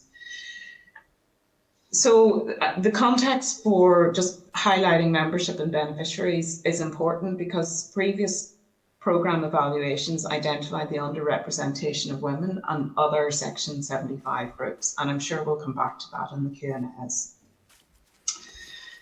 So you'll see in the documents that one of the major assets that people identified within the programme was the dedicated support given to rural communities. And alongside that, people were really positive about the fact that, you know, this was a programme for rural communities. It was very much about grassroots involvement, collaboration, and job creation were all identified as good things about the leader approach. But it does have to be said that over the course of the different iterations of the programme, some of those aspects were felt, particularly by social partners, to have been eroded. So that grassroots involvement, many people talked about how it wasn't as prominent in the most recent programme as in earlier programmes, and indeed that there was a perception of an overly council-centric programme. The gold plating on the programme has resulted in a heavily bureaucratic programme that is very unwieldy. So there was a lot of focus on audit and control, and many people felt that the bureaucracy had really got out of hand, and it was just too much for the size of some of the projects that were being funded. Other shortcomings were the lack of monitoring and evaluation and that sort of strategic direction that you might expect from a significant programme. Many people talked about the lack of recognition of local knowledge to feed into priorities and to inform the types of projects that were being funded. And overall, an overly funding-led programme, which resulted in success very much being measured as getting the money spent and getting the money out. And we can, I'm sure, pick up on those points during the Q&A, but in the interest of time, I'll move on to the recommendations that are coming out of the research. And I framed this around 4 key areas, but I think it is important to say that many of these intersect with one another, and it's hard to isolate out one recommendation, and I think it would be not very practical to pick up one recommendation and implement it going forward. It's really taking the whole programme as a whole and thinking through how different features intersect with one another. So community wealth building and local development, I think it's important going forward to think about where communities are at and try and start working with them there, rather than making communities come into a programme and overcome certain barriers in order to enable their participation. So sort of turning things on their head and recognising the opportunities that lie within communities, the things that work well within a community, and really trying to enhance those and take those as a starting point. There's a need to lower the barriers to entry. Some people talked about the £30,000 entry tariff to participate in the most recent programme, and that refers to the package that would have been necessary for the large capital bill projects, quantity surveyor fees, architect fees, and a business plan. And I think associated with that, there's a real need to reinvigorate the grassroots involvement. So many communities felt that they were quite remote from the programme, and so if there could be different entry points for people to come into the programme, then that would facilitate small scale groups to access funds and to start that sort of animation and capacity building. Secondly, the second major recommendation then is the partnership building with equal power relations, and the sense amongst some partners that they were the minor partner and they really did not have the same access to decision making as some other partners. And indeed, some people talked about how they felt that because there was such emphasis on getting money spent, that in some places councils had projects waiting in the wings that got fast-tracked through a process. So that sort of, those power relations very much need rebalanced, and different practical things can be done around that, including stuff like finding neutral spaces in the community to hold meetings and to start having conversations with communities in those spaces. And really that is about reconnecting with capacity building and the community-led local development approach.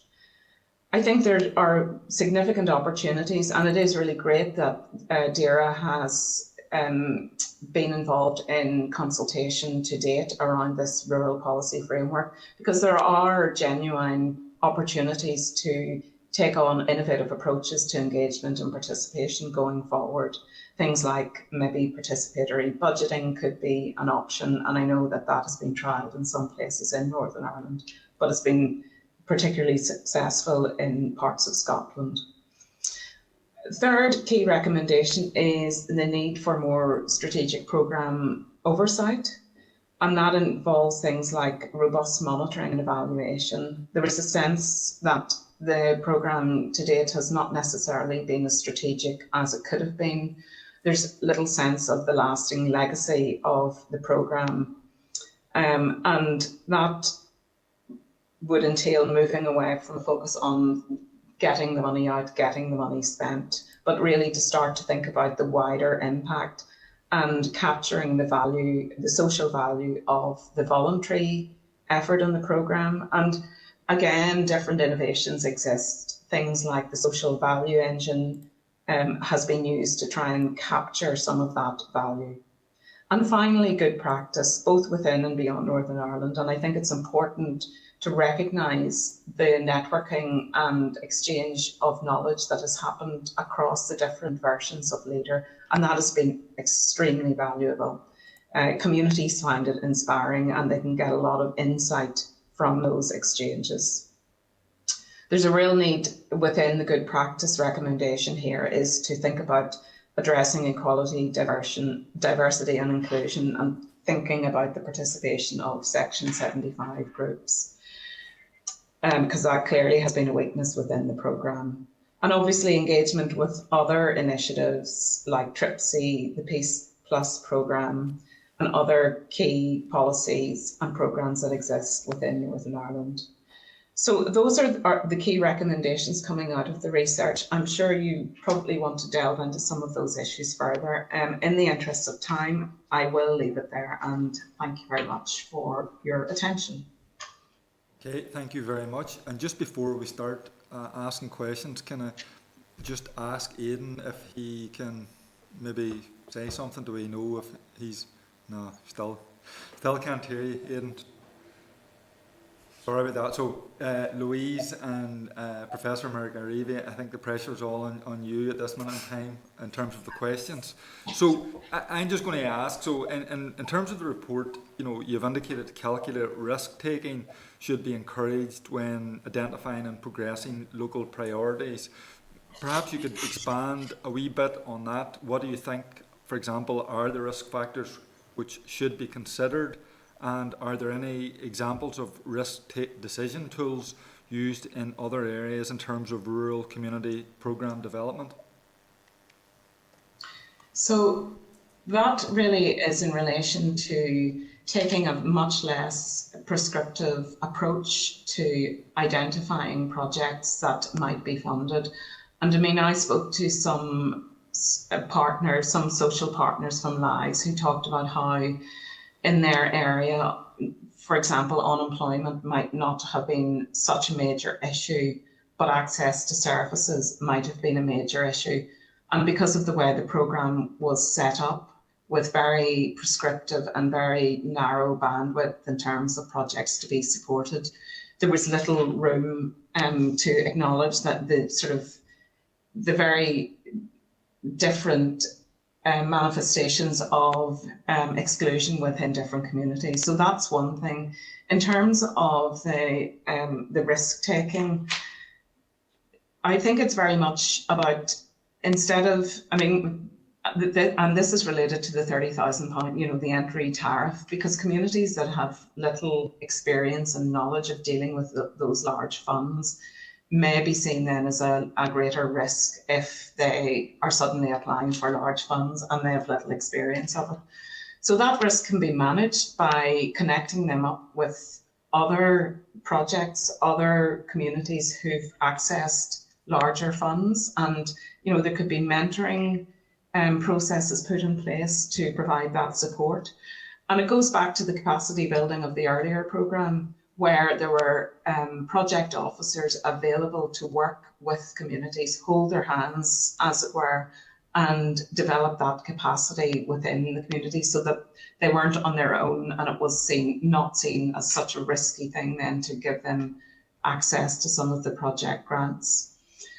Just finally then, in terms of thinking of good practice, I mean, there are examples.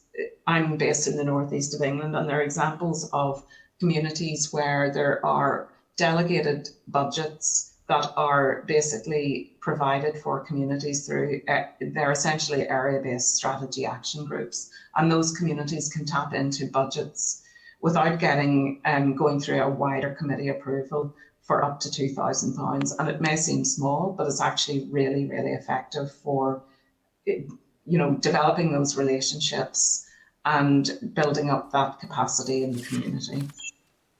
Okay, thank you. Your research also recognises or suggests that recognising and valuing local knowledge is crucial and should be prioritised. Have you any thought about what practical, effective steps can be taken to do this?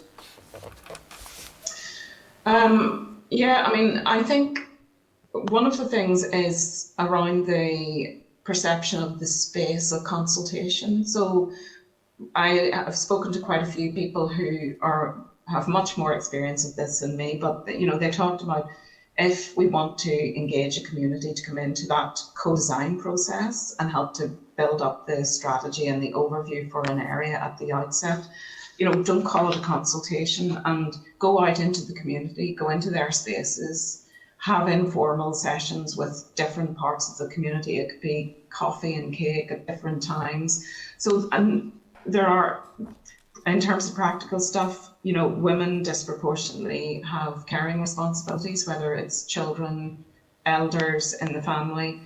So there needs to be some support to facilitate their engagement, because for a busy person who's got childcare issues or other caring responsibilities, they're not going to be motivated to get involved in any of these discussions if they've got a lot of caring responsibilities that they can't overcome.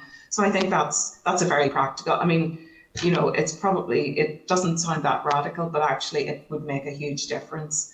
But I think going into the space of the communities and starting with where they're at and working with some of those local organisations to try and get their engagement into the process.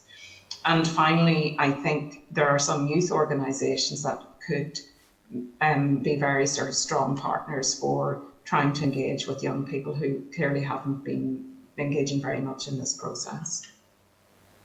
Okay, thank you. And then kind of just lastly, following on from that, it'd be useful to find out what your thoughts are on the proposals for the Rural Stakeholder Oversight Committee within the Department's proposals. Do you think that structure will be effective to engage with rural communities?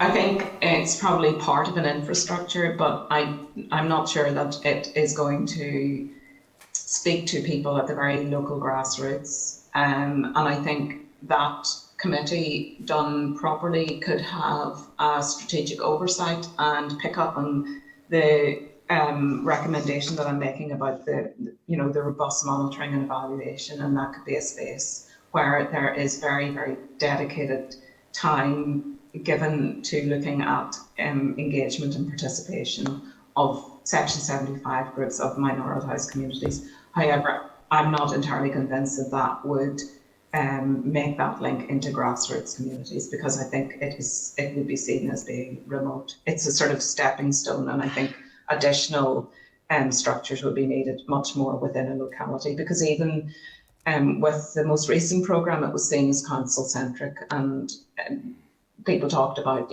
how the council was, for example, 20 miles up the road, and it was very distant from the community. So I think there would be a need for greater infrastructure there. Okay, thank you, that's useful. Patsy? Yeah, Chair, thanks very much. And good to, well, I was really going to say good to see you all, but good to see 2 out of the 3. And thank you, Professor McAreevy, for your report. Just, if I could, we all know the invaluable nature of rural development and connectivity in our communities, and indeed the real positive things that have been developed and schemes on the ground as a result of this. But could I maybe just move over? I was looking at, and it struck me last night, and I'm not quite sure what it means. There's, on the less positive key findings, unbalanced relations and inflexibility and little room for local knowledge. If you could maybe expand on what that means, basically. Yeah, thanks very much. That's a great question. So basically, some people talked about, and sorry, the caveat to all of this is not, as you all appreciate, not every lag is the same. There are differences across the lags, and experiences, these aren't blanket experiences, but there was a prevalence of a sense that the council was in control of the lag, and that relates to the unbalanced relations, and some community partners felt that their voices were not heard and they weren't given the same amount of airtime in discussions. And so they would like to be recognised on a more equal footing. So that's what that refers to. And the inflexibility, I mean, the last programme has been very prescriptive, and it's been very sort of focused on capital infrastructure. And that was seen as being quite inflexible. And there was also inflexibility in terms of the audit that was required. That was very stringent. And then it was interesting to note that during the pandemic, some of those sort of rigid structures were flexed because of physical distancing. And I think some of that could flow into a future programme just to ease the heavy burden of audit and administration. So I hope that answers your question. And sorry, just the expansion then on the inflexibility and little room for local knowledge. Can you explain in practice what the finding around that meant? Was little room for local knowledge at the programme, or little room for local knowledge at the decision-making bodies, or how that manifested itself? Yeah, sorry.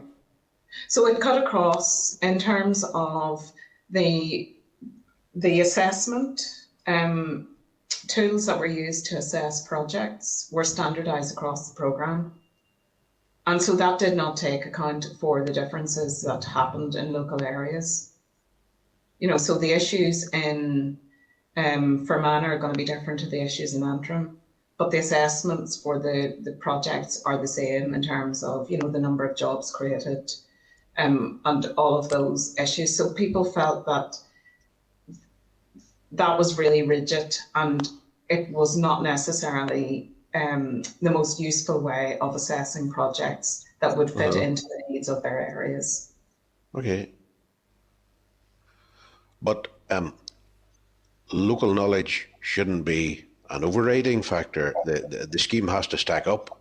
A project has to stack up. Absolutely, the project has to stack up. I think, and I talk about this a little bit more in the full report. I think there was an expectation. I mean, people were very clear, this is public money, so there has to be a robust approach, and that is not that's not under question at all. I think The question was more, is there a number of questions. One is about proportionality. So, you know, are the audit requirements proportionate to the project, the size of the project? Do projects stack up? I think there definitely is space for having some more innovative approaches to understand the value of a project. So at the moment, it's very much in monetary terms, job creation. There's little account taken of the value of volunteers' time, of the social partners, their time going into a project, or the time of volunteers in an initiative. And there are different tools that have been developed that do take account of that and start to value that. Yes. And I think that would be a really innovative and interesting thing for DAERA to think about going forward in the new programme, because that would capture the wider value and the wider social impact from the programme, and that again would feed into this, you know, the need for the more sort of strategic monitoring and overview of the programme. Okay, right. Thank you. Thanks, Patsy. Rosemary. Thank you, thank you. I just want to, and it sounds dreadful, thank you, Ruth and Louise, for your contributions. Louise, you're no stranger to me, so thank you again. Just, sorry, Ruth, to dwell on your less positives, key findings. Unbalanced relations. Could you give me an idea of what you meant, what you would have meant like that? Meant about in relation to that? Yeah, thanks for the question. It's very much the sense that some partners within a lag, for instance, felt that their voices were not as weighty as other voices, and their perspectives were not as important as other voices. And in my report, I go into some examples where people talk about the council pushing forward some projects that were easy wins in a sense, and community members feeling, social partners feeling that some of their projects were sidelined to an extent. So that's the unbalanced relations. And I think there was a sense as well that people really want to work in collaboration. I mean, it's a very complex relationship, isn't it? Yep. We have DAERA, we have councils, lives, and community. People want to collaborate, they want to work in partnership. And I think at times there was a sense of there wasn't really a communication channel to allow for that discourse and to allow for that exchange. So that would be really welcome. So it was interesting, the question from the chair about, you know, the new sort of committee that's going to be set up, because I think that will be a useful function, but I think it would sit alongside other bodies that would feed into it and feed up from the grassroots. Yeah, that makes sense. No, I just wasn't sure what you meant, but that makes perfectly sense, judging what I had also heard. So thank you very much for that, Ruth. Thank you. Okay, thank you. I have no other members indicating they have any questions. Can I maybe just ask, maybe even Louise, you know, if COVID-19 and the fallout impacted the landscape for rural development policy, is it more difficult to engage with rural communities now than before the pandemic? The landscape has changed, and the how we engage maybe has changed.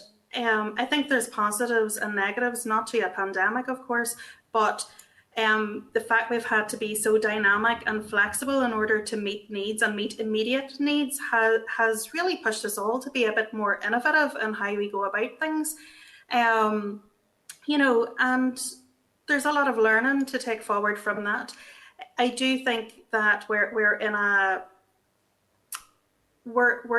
fiscally difficult time for all people, but certainly in relation to things like fuel poverty and things like that, you know, rural people are really feeling the austerity, and that makes it difficult. It makes it difficult to encourage people to engage in social activities and things like that, even though that we know that those things have such a positive impact on our mental health and well-being, whilst we're stressed about other things.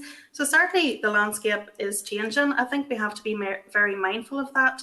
And I think that's why there are so many opportunities with the new framework to actually deliver for what we are facing here in our region.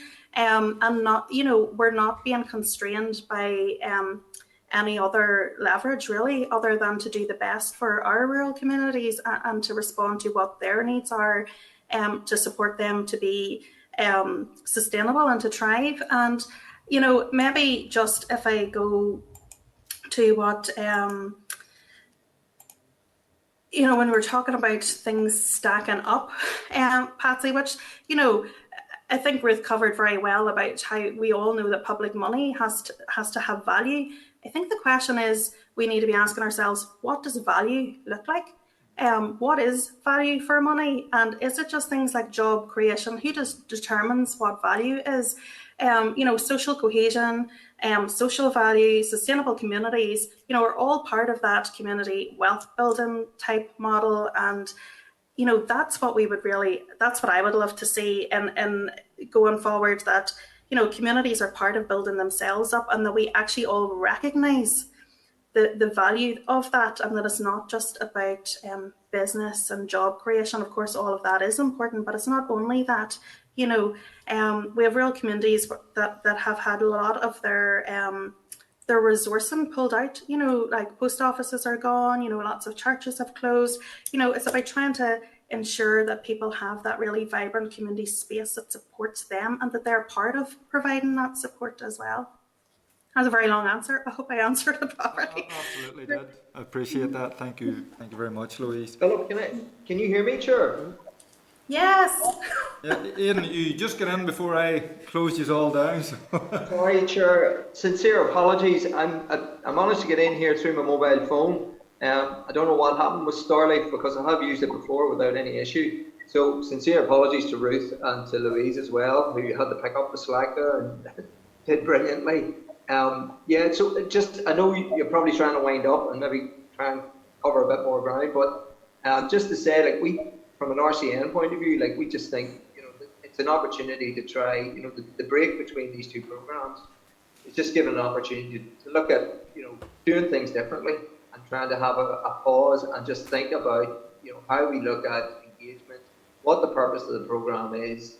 And I think Ruth has done a brilliant piece of work in terms of like talking to a wide range of people, trying to get into real depth on the issues and making some really solid recommendations. And we look forward to engaging with yourselves in the future on this, and engaging with officials in the department about it. We will be launching the research hopefully at the end of March, and we certainly are willing to come back once we, and we'll be, like, obviously send a full copy of the findings to the committee. I'm happy to come back, and hopefully the next time I'll be able to work with Starleaf better than I have today. Okay, Aidan, you were just cutting out there volume-wise towards the end, but I mean, we certainly, or whoever is the committee probably after the election, would certainly, I'm sure, welcome inviting you back just to hear about the ongoing work. So nobody else has indicated that they want to speak, so I just want to thank the three of you for coming before us this morning and answering or giving us the report and the details of it, and for answering our questions. So once again, just thank Louise, Aidan and Ruth. Thank you very much. Thank you. And thank you, Ruth. Okay, members, just can I ask if you're content that we write to the department and request that they formally consider the final report once it's published, and how the recommendations can be embedded in its framework for future rural development policy? I think that would be useful. Okay, everybody's in agreement with that? Okay, so we've already covered number 7. Number 8 has been deferred because we still haven't got papers yet from the department. So number 9, which is a clerk's written briefing on the draft committee position paper, Animal Health and Welfare Common Framework. So it's in the pack today, are 3 draft position papers covering several common frameworks which we have considered in previous weeks. You will recall, members, how little time the committee has been afforded to scrutinise the common frameworks in advance of the deadline return of the end of March. Also, I would like to advise members that we are due to receive an oral briefing from RIAs next week with their assessment on some of the overreaching and cross-cutting issues arising from the Common Framework documents, which are considered to be of high priority for the committee. At page 38 of the pack is a draft committee position paper on the Animal Health and Welfare Common Framework. You'll recall from our meeting on the 10th of February that we facilitated a multi-stakeholder engagement to discuss the provisions of the Common Framework and its implications of a possible policy divergence with neighbouring jurisdictions in respect of animal health and welfare regulations. So I'm just going to ask Nick to brief the committee.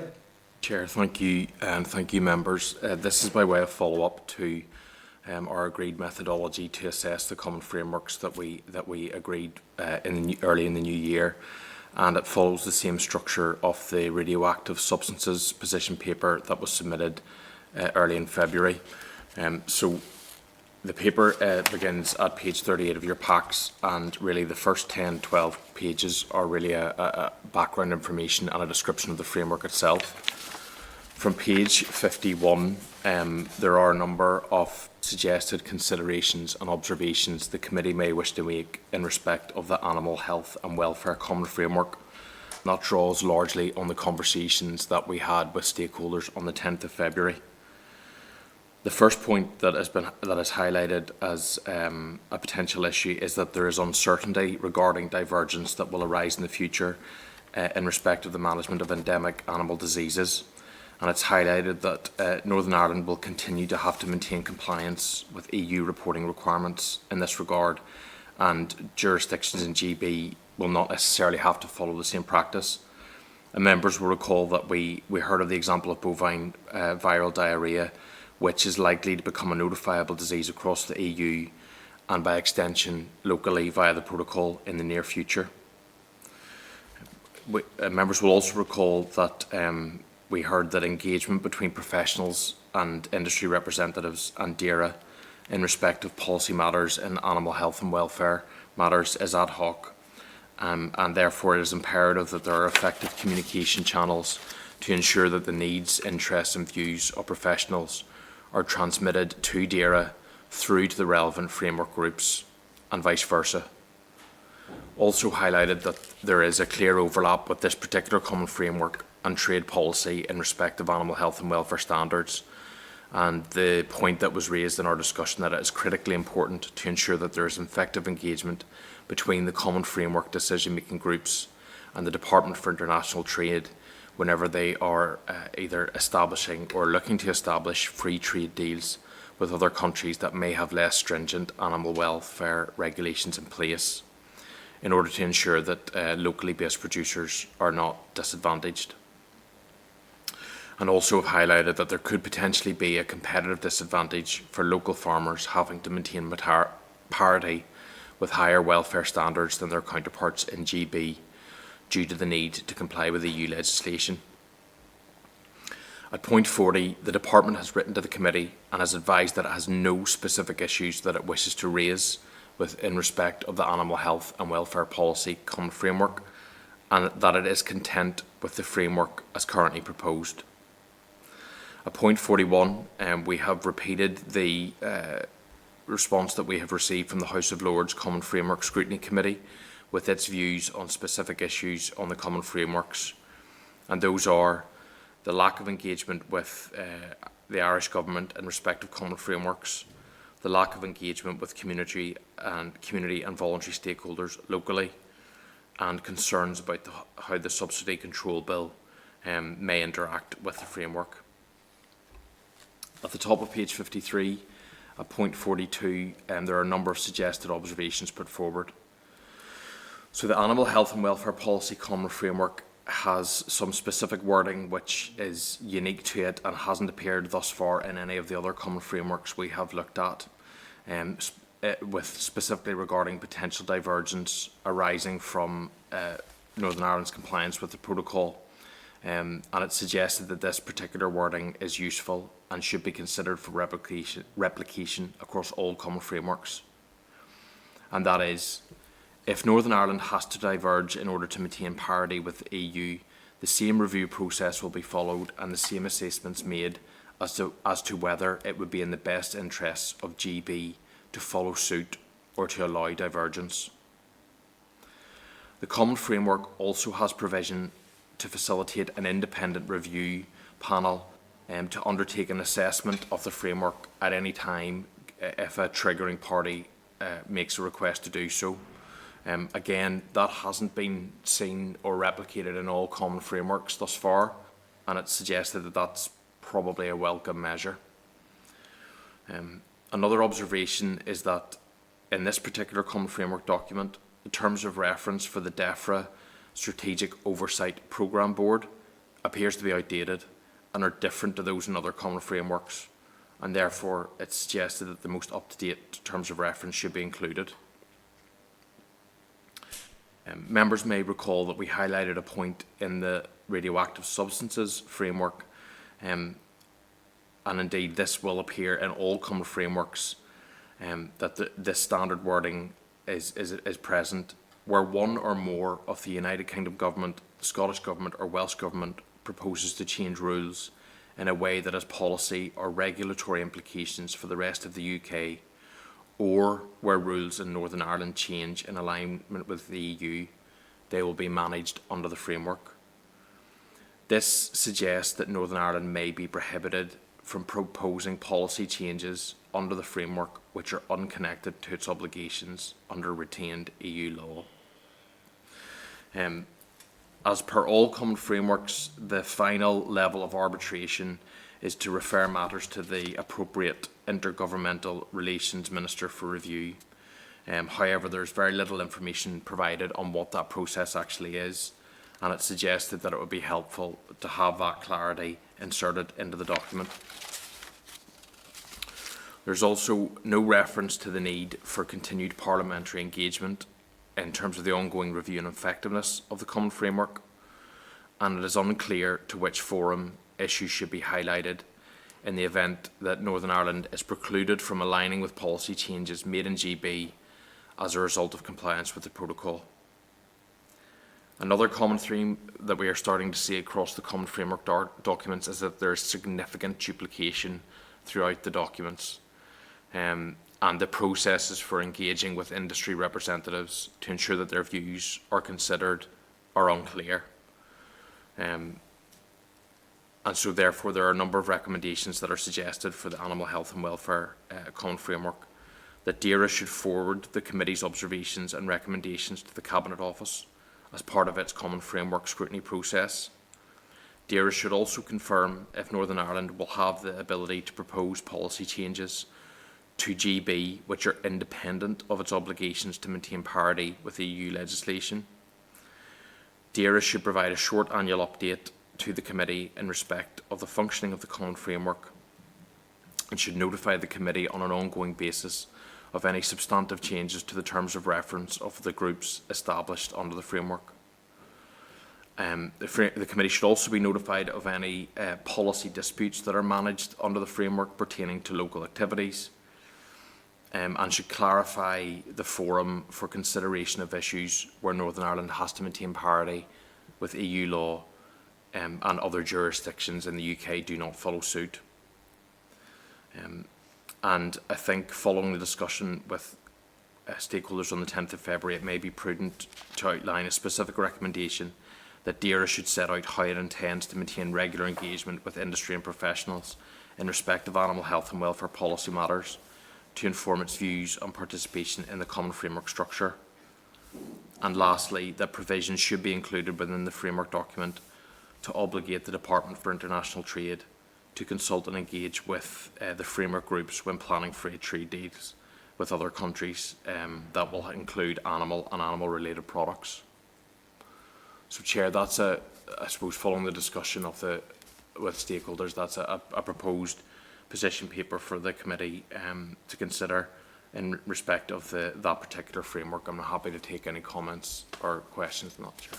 Okay, thank you, Nick, for A, the briefing, and B, the paper. I mean, I think it was ironic that the department told the committee that they had no specific issues they wished to raise and was content and yet whenever we asked the British House of Lords, who were doing scrutiny on the frameworks, that they came back with a number of points saying, A, that there was a lack of engagement with the common frameworks and implications in north-south interaction, and lack of engagement with community and voluntary stakeholders here in the north with their views, and how the subsidy control bill that's going through Westminster will overlap with the common framework. So I just thought the department's lack of concern or identifying any points was a bit lacking.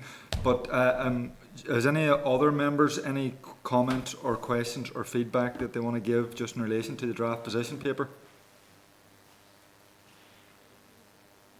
No, okay. Now, can I ask, it's the draft position paper now, so are we allowing people maybe an opportunity to feed in and then bringing it back? Chair, yes, indeed. I suppose I was, I know we've worked through a number of these orally with stakeholders, trying to bring them up to a position of being a fairly prepared level draft, and I would propose perhaps following the briefing from the RAISE service next week, that might be an opportune time. If there are any additional comments or observations they make, we could include in the position papers, and then we could seek to publish thereafter. Okay, sound job.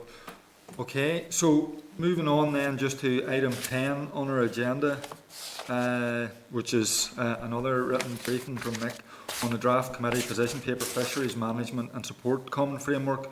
As per the Animal Health and Welfare Framework, the clerk has provided a draft committee's position paper on draft joint fisheries statement and the fisheries framework. It's page 57 of your pack. You will also note a written briefing from the Marine Task Force, which was received by the committee office at the beginning of the week with their views on the draft joint framework. You will recall that on the 20th of January we took evidence from the department, the Anglo-North Fish Producers Organisations and the Fish Producers Organisation in respect of these joint draft frameworks. We also sought the views of the department on the framework documents, which were published on the 17th of February. So, Nick, can you just brief the committee? Chair, thank you. Yes, indeed. So this next position paper covers the proposed committee observations both in relation to the draft joint fisheries statement and the fisheries common framework. And I do appreciate that while those ostensibly are two separate documents, collectively those documents set a framework for how sea fishing in the United Kingdom and between jurisdictions is to be managed. So the committee has been requested for its views both in each separate element, and it's proposed that we would submit one position paper covering both the joint fishery statement and the common framework document. So again, the first half of the paper is by way of background and a brief description of the principles of the joint fisheries statement, and on page 77 at the bottom of the page at point 28 is an outline of the committee's potential views on the draft JFS, and recollect the briefings we received on the 20th of January from the department and indeed the local sea fish industry representatives. And members will recall that broadly the key messages arising from those discussions were that the draft JFS is seen in principle as a positive thing, and provides a high-level structure for greater engagement between jurisdictions. But there were some concerns raised about future policy, particularly around the allocation of sea fish catching opportunities, and the provision of resource and collaboration and greater science and evidence collection between here and in Great Britain. So on page 80, at point 37, I've highlighted a potential view and observations for the committee's consideration. So it suggests that the committee broadly welcomes the draft JFS and its overarching objectives, which aim to facilitate a high quality, sustainable, resilient and vibrant sea fishing sector. However, there are a number of points of issue and clarity which the committee would seek to highlight. And those are based both on our discussion with stakeholders on the 20th of January and also based on a series of written questions which our RAISE colleagues have kindly provided. So the first one is UK-only fishing opportunities. So the JFS, as drafted, outlines that the DAERA Secretary of State will have the authority to designate UK-only fishing opportunities on an annual basis through a series of quota management rules. And following the advice of stakeholders, it stated that the local fishing sector should not be disadvantaged in terms of access to stocks, and that any methodology for allocating opportunities should not be based solely on geographical catch data. And it's also suggested that clarity should be provided on how a dispute or disagreement in terms of fishing opportunities will be managed under the framework. Another issue is the resources available to undertake additional research. So quite a focus in the draft JFS is on building an evidence base and better understanding about new techniques for the management of sea fish stocks and introducing new technologies and equipment. And I suppose there's a concern about how that will be delivered across different localities and the obvious resource requirements that will be required to deliver that. So it's currently unclear as to how funding will be allocated for research and prioritised, and to what extent jurisdictions will be required to work together to optimise resource utilisation. And I suppose related to that, it's a simple question: how will the fishing authorities, including DAERA, finance the proposed activities within the Joint Fisheries Statement? And will additional funding be provided by the UK Government to help meet those pledges? A further follow-up specific question is, does DAERA currently have the sufficient levels of staff and expertise to deliver on its obligations as outlined in the JFS? And I think there's a theme here in terms of what role will the devolved legislatures play in terms of appraising the progress and development of the Joint Fisheries Statement, and should there be an explicit obligation included within the framework for the authorities to liaise with their corresponding committees in this regard. There's also a point is, what are the potential consequences if a fishing authority, for example DAERA or DEFRA, do not fulfil its expected role and obligations as set out in the Joint Fisheries Statement? Will sanctions be made by whom?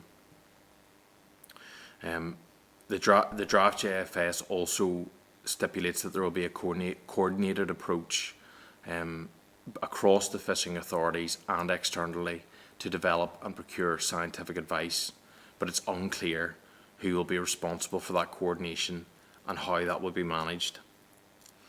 And similarly, there's a lack of clarity about how each devolved administration will be able to, what is the expected role of each authority in terms of collation of evidence independently to help additional research, or will there be opportunities to work together on this?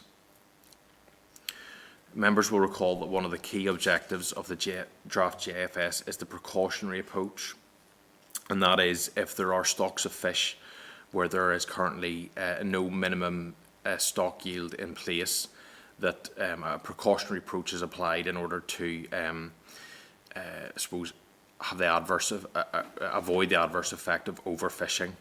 And so there's a question that has been raised by our RAISE colleagues, is that if there is a lack of data in terms of the currently sustainable catch levels for certain stocks, would this mean that no fishing of that stock is carried out?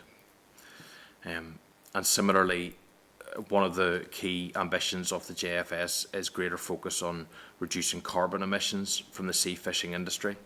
And I think it's worthwhile asking, is the current data and methodologies effective to estimate the carbon emissions from the sea fishing industry specifically across the UK and locally? And will any additional resources be needed to get that level of data granularity? And finally, in regards to the JFS, there are 3 what are called fisheries management plans that DAERA will have a responsibility for developing, and overseeing, and there's a little bit of ambiguity within the JFS as it stands. So the proposed publication dates for those fisheries management plans are quite broad and run to 2024-2025, and it's unclear if those timescales are for the final documents to be ready or simply starting the initial consultation.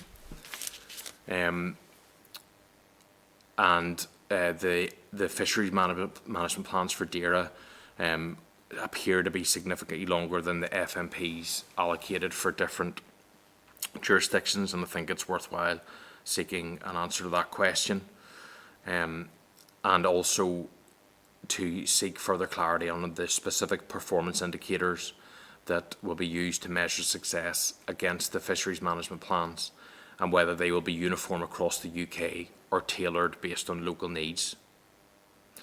So, Chair, those are the observations on the draft JFS component of the position paper.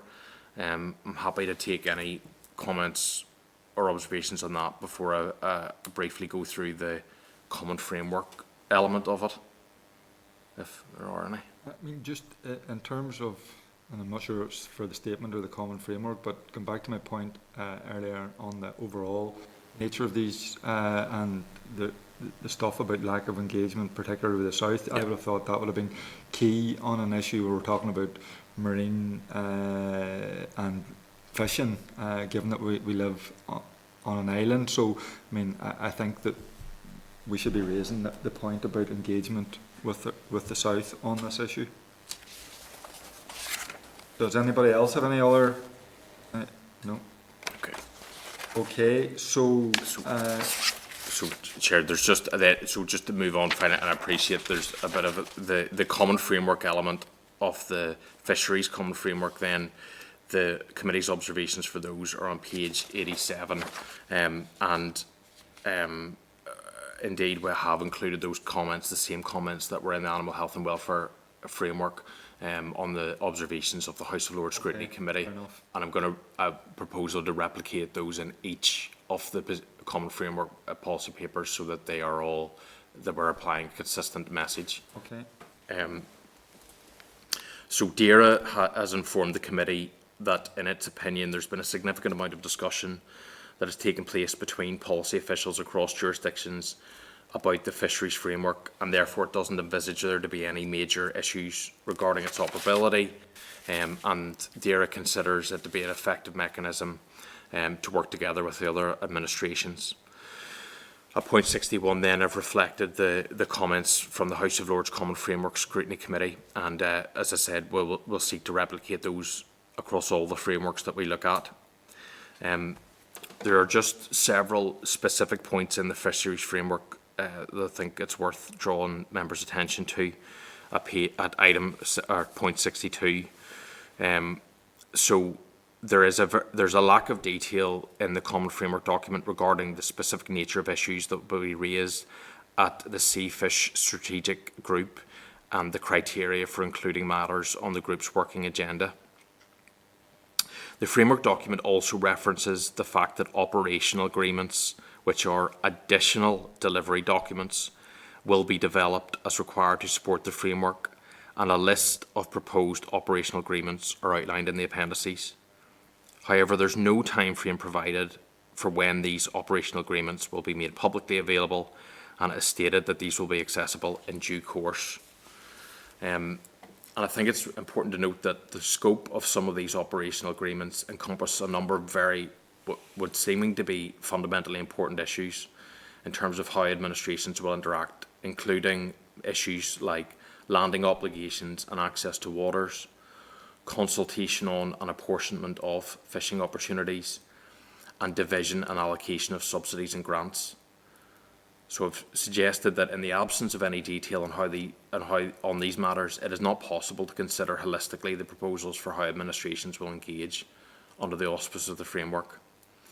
And then the rest of the points in terms of the common framework document are those that have been raised in the other position papers about Northern Ireland's role in terms of raising issues outside of the protocol, lack of detail on how disputes will be managed at intergovernmental level, and lack of engagement with the industry. In order to avoid repeating, Chair, the rest of those messages and recommendations are consistent. Grand job. So, have anybody any comments or questions that they want to ask?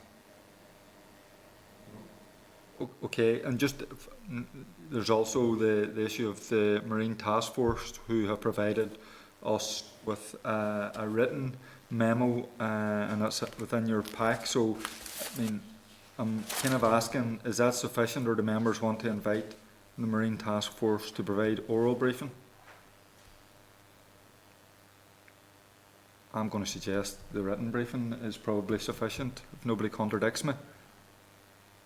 Nobody's going to contradict me. Okay, so just moving on then to the next one, which is the draft committee position paper on the fertilisers common framework. So members, the last report on this is at page 96 of your pack, which is a position paper on the fertilisers common framework. Framework was published on the 3rd of February, and at our meeting on the 10th of February we hosted representatives of DAERA, NICTA and the Ulster Arable Society to discuss its implications. So Nick, again, if you could give us a briefing on that. Chair, thank you, and thank you for your forbearance as we go through these. This is the last one today. So at page 108 are the specific observations and recommendations in terms of the fertilisers common framework, and at point 34 I've raised some of the specific issues that the stakeholders highlighted to the committee. So I thought it was important to highlight that there is some degree of pre-existing divergence between jurisdictions in respect of fertilisers policy. For example, Northern Ireland is unable to import substances with ammonium nitrate over a level of 79%. The extent of engagement between professionals and the industry and DAERA in respect of policy matters on fertilisers is ad hoc, and again it's imperative that there should be effective communication channels to ensure that there's good two-way communication between industry, DAERA and the framework groups. I've highlighted that the introduction of the new fertilisers regulation programme locally in July 2022, which is a protocol requirement, will present significant challenges for producers, marketers and users of fertilisers, as locally we will be effectively subject to two separate regulatory regimes, and if this is enforced strictly, it would necessitate the generation of a unique label for fertilisers used locally. However, also highlighting that industry representatives are hopeful that the structures proposed under the framework may provide the opportunity to identify flexible and workable solution to the anticipated difficulties associated with having the two regulatory regimes. DAERA has provided us with its assessment of the fertilisers common framework and states that the framework should present an effective structure to ensure that policy and regulatory decisions relating to fertilisers will, insofar as is possible, be made on a UK-wide basis following the UK's departure from the European Union. On that basis, it will provide a flexible and adaptable basis for future cooperation and coordination between the four administrations, while respecting the devolution settlement and potential for divergence. So in short, Chair, the Department did not raise any specific issues of concern with the fertilisers common framework. Okay. Anybody have any questions or comments in relation to this? Okay, Nick, thank you very much for the rundown on those and for producing those papers. So we're just going to move on then now to number 12, which is a written briefing on the draft committee legacy report. So members, following the last meeting of the current session of the committee will be expected to publish a legacy report in respect of its work in the current mandate. The report will also make suggestions for the successor committee in relation to suggested items for its forward work programme. At page 114 of your packs is the draft report by the clerk, which covers all the key areas of the work or of our work. So I'm going to invite Oliver to brief the committee on this. Thank you, Chair, and thank you, members. As Chair has just mentioned, this report, once agreed, will summarise the key pieces of work the committee has carried out during the mandate, and it will also act as a potential guide to the forward work programme of the incoming committee. So members, I'll take you through the key issues in the report, and along with Nick, we'll be happy to take any comments you may have. So there are three key areas to the review. The first would be the scrutiny which the committee has conducted. The second are the scrutiny techniques that we adopted. And the third is the recommendations for any future successor committee. So from page 199 of your packs, you'll see a summary of the scrutiny that we've undertaken. It begins with our inquiries and investigations. In respect of investigations, the committee primarily carried out two pieces of exploratory work. These were our report into the withdrawal of DAERA and local authority staff from ports, and the second is the report that we're about to launch on barriers facing women in the agriculture sector. The work on the ports of entry investigation attracted much media attention, and we would hope that the Breaking the Grass Sealing report next week, when it's launched and debated on International Women's Day, will do the same. In relation to policy scrutiny, the committee thoroughly investigated a number of key areas.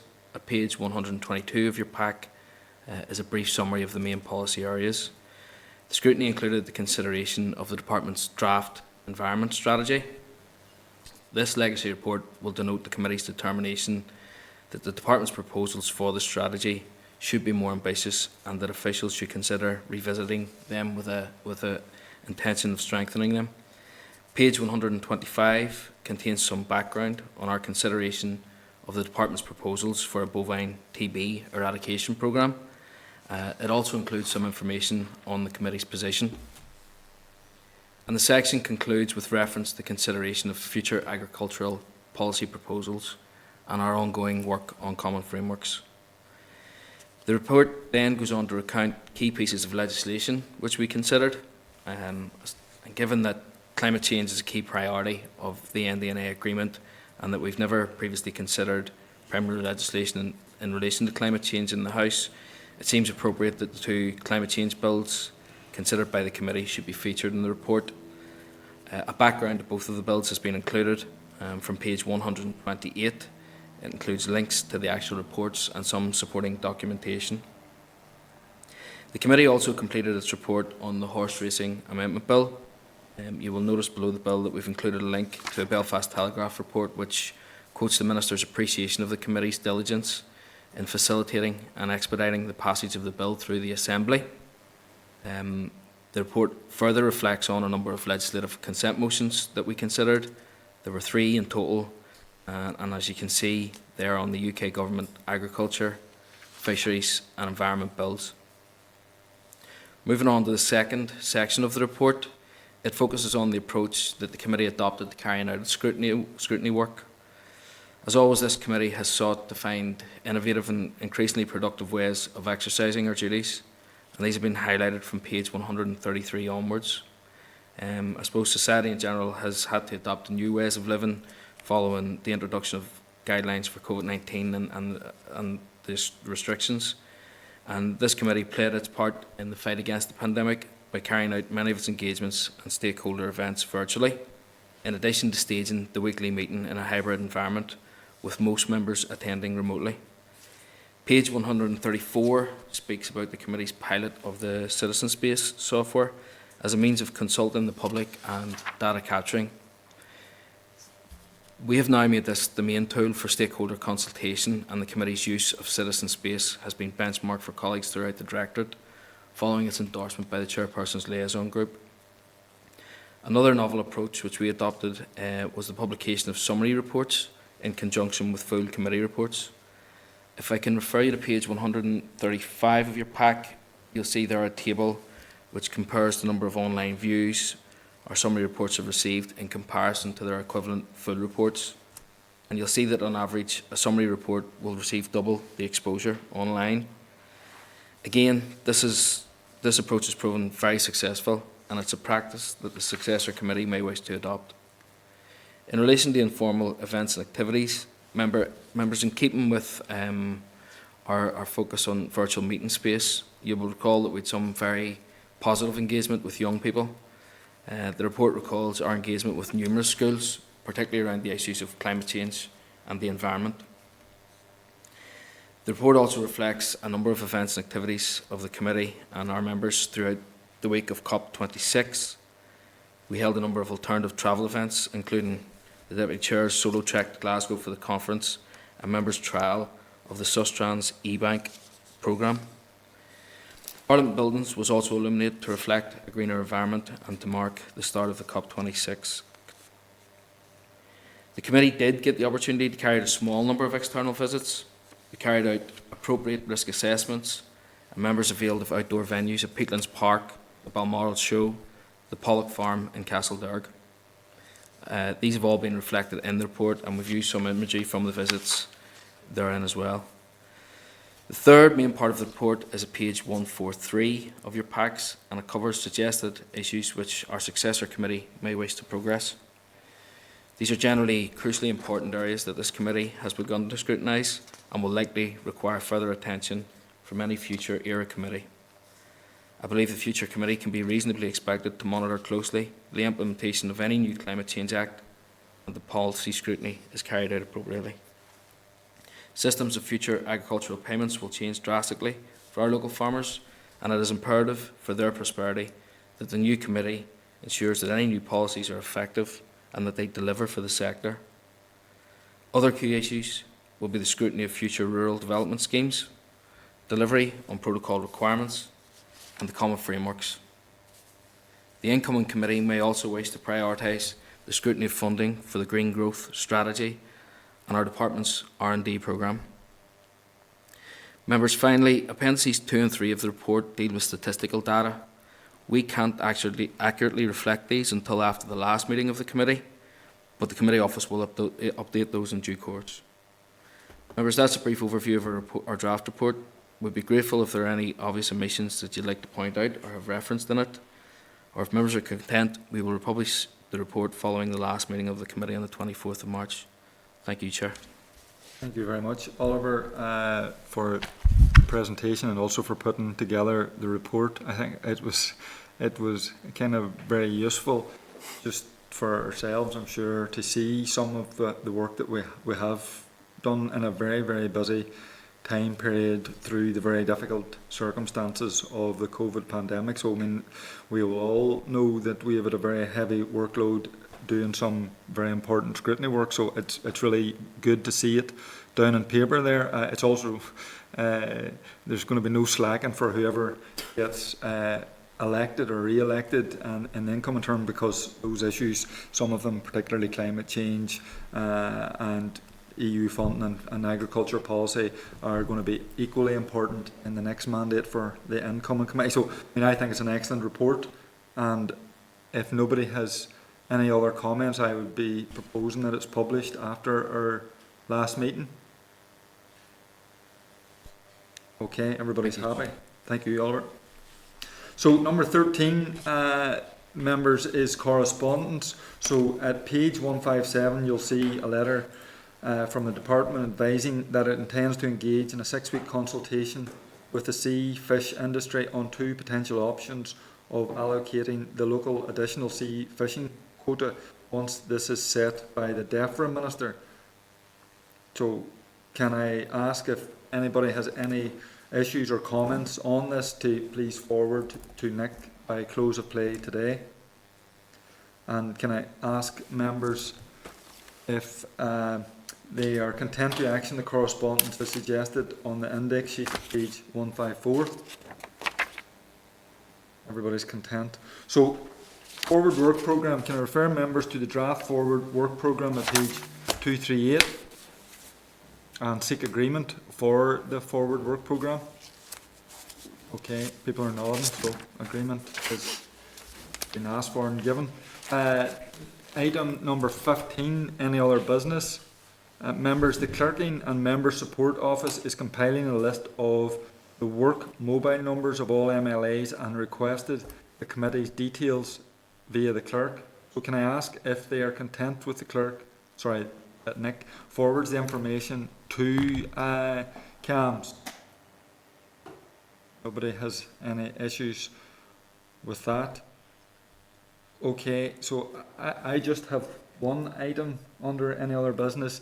It's just in relation to a query that I got in relation to gulls being taken off the general licence here in the north. I think this happened in December 2021, just after DAERA published public health based policy in England and also in Scotland. So I'm kind of asking if we can find out just what the position in the north is with regard to it.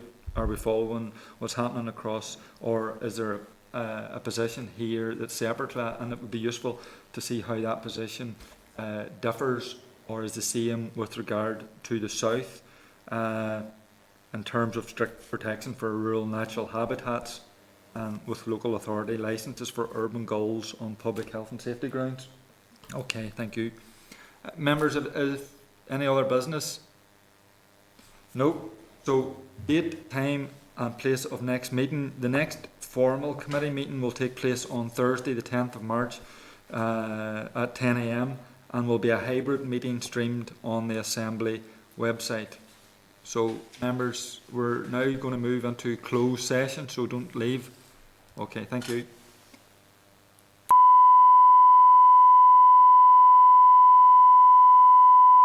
This is the Northern Ireland Assembly Committee Room 30. This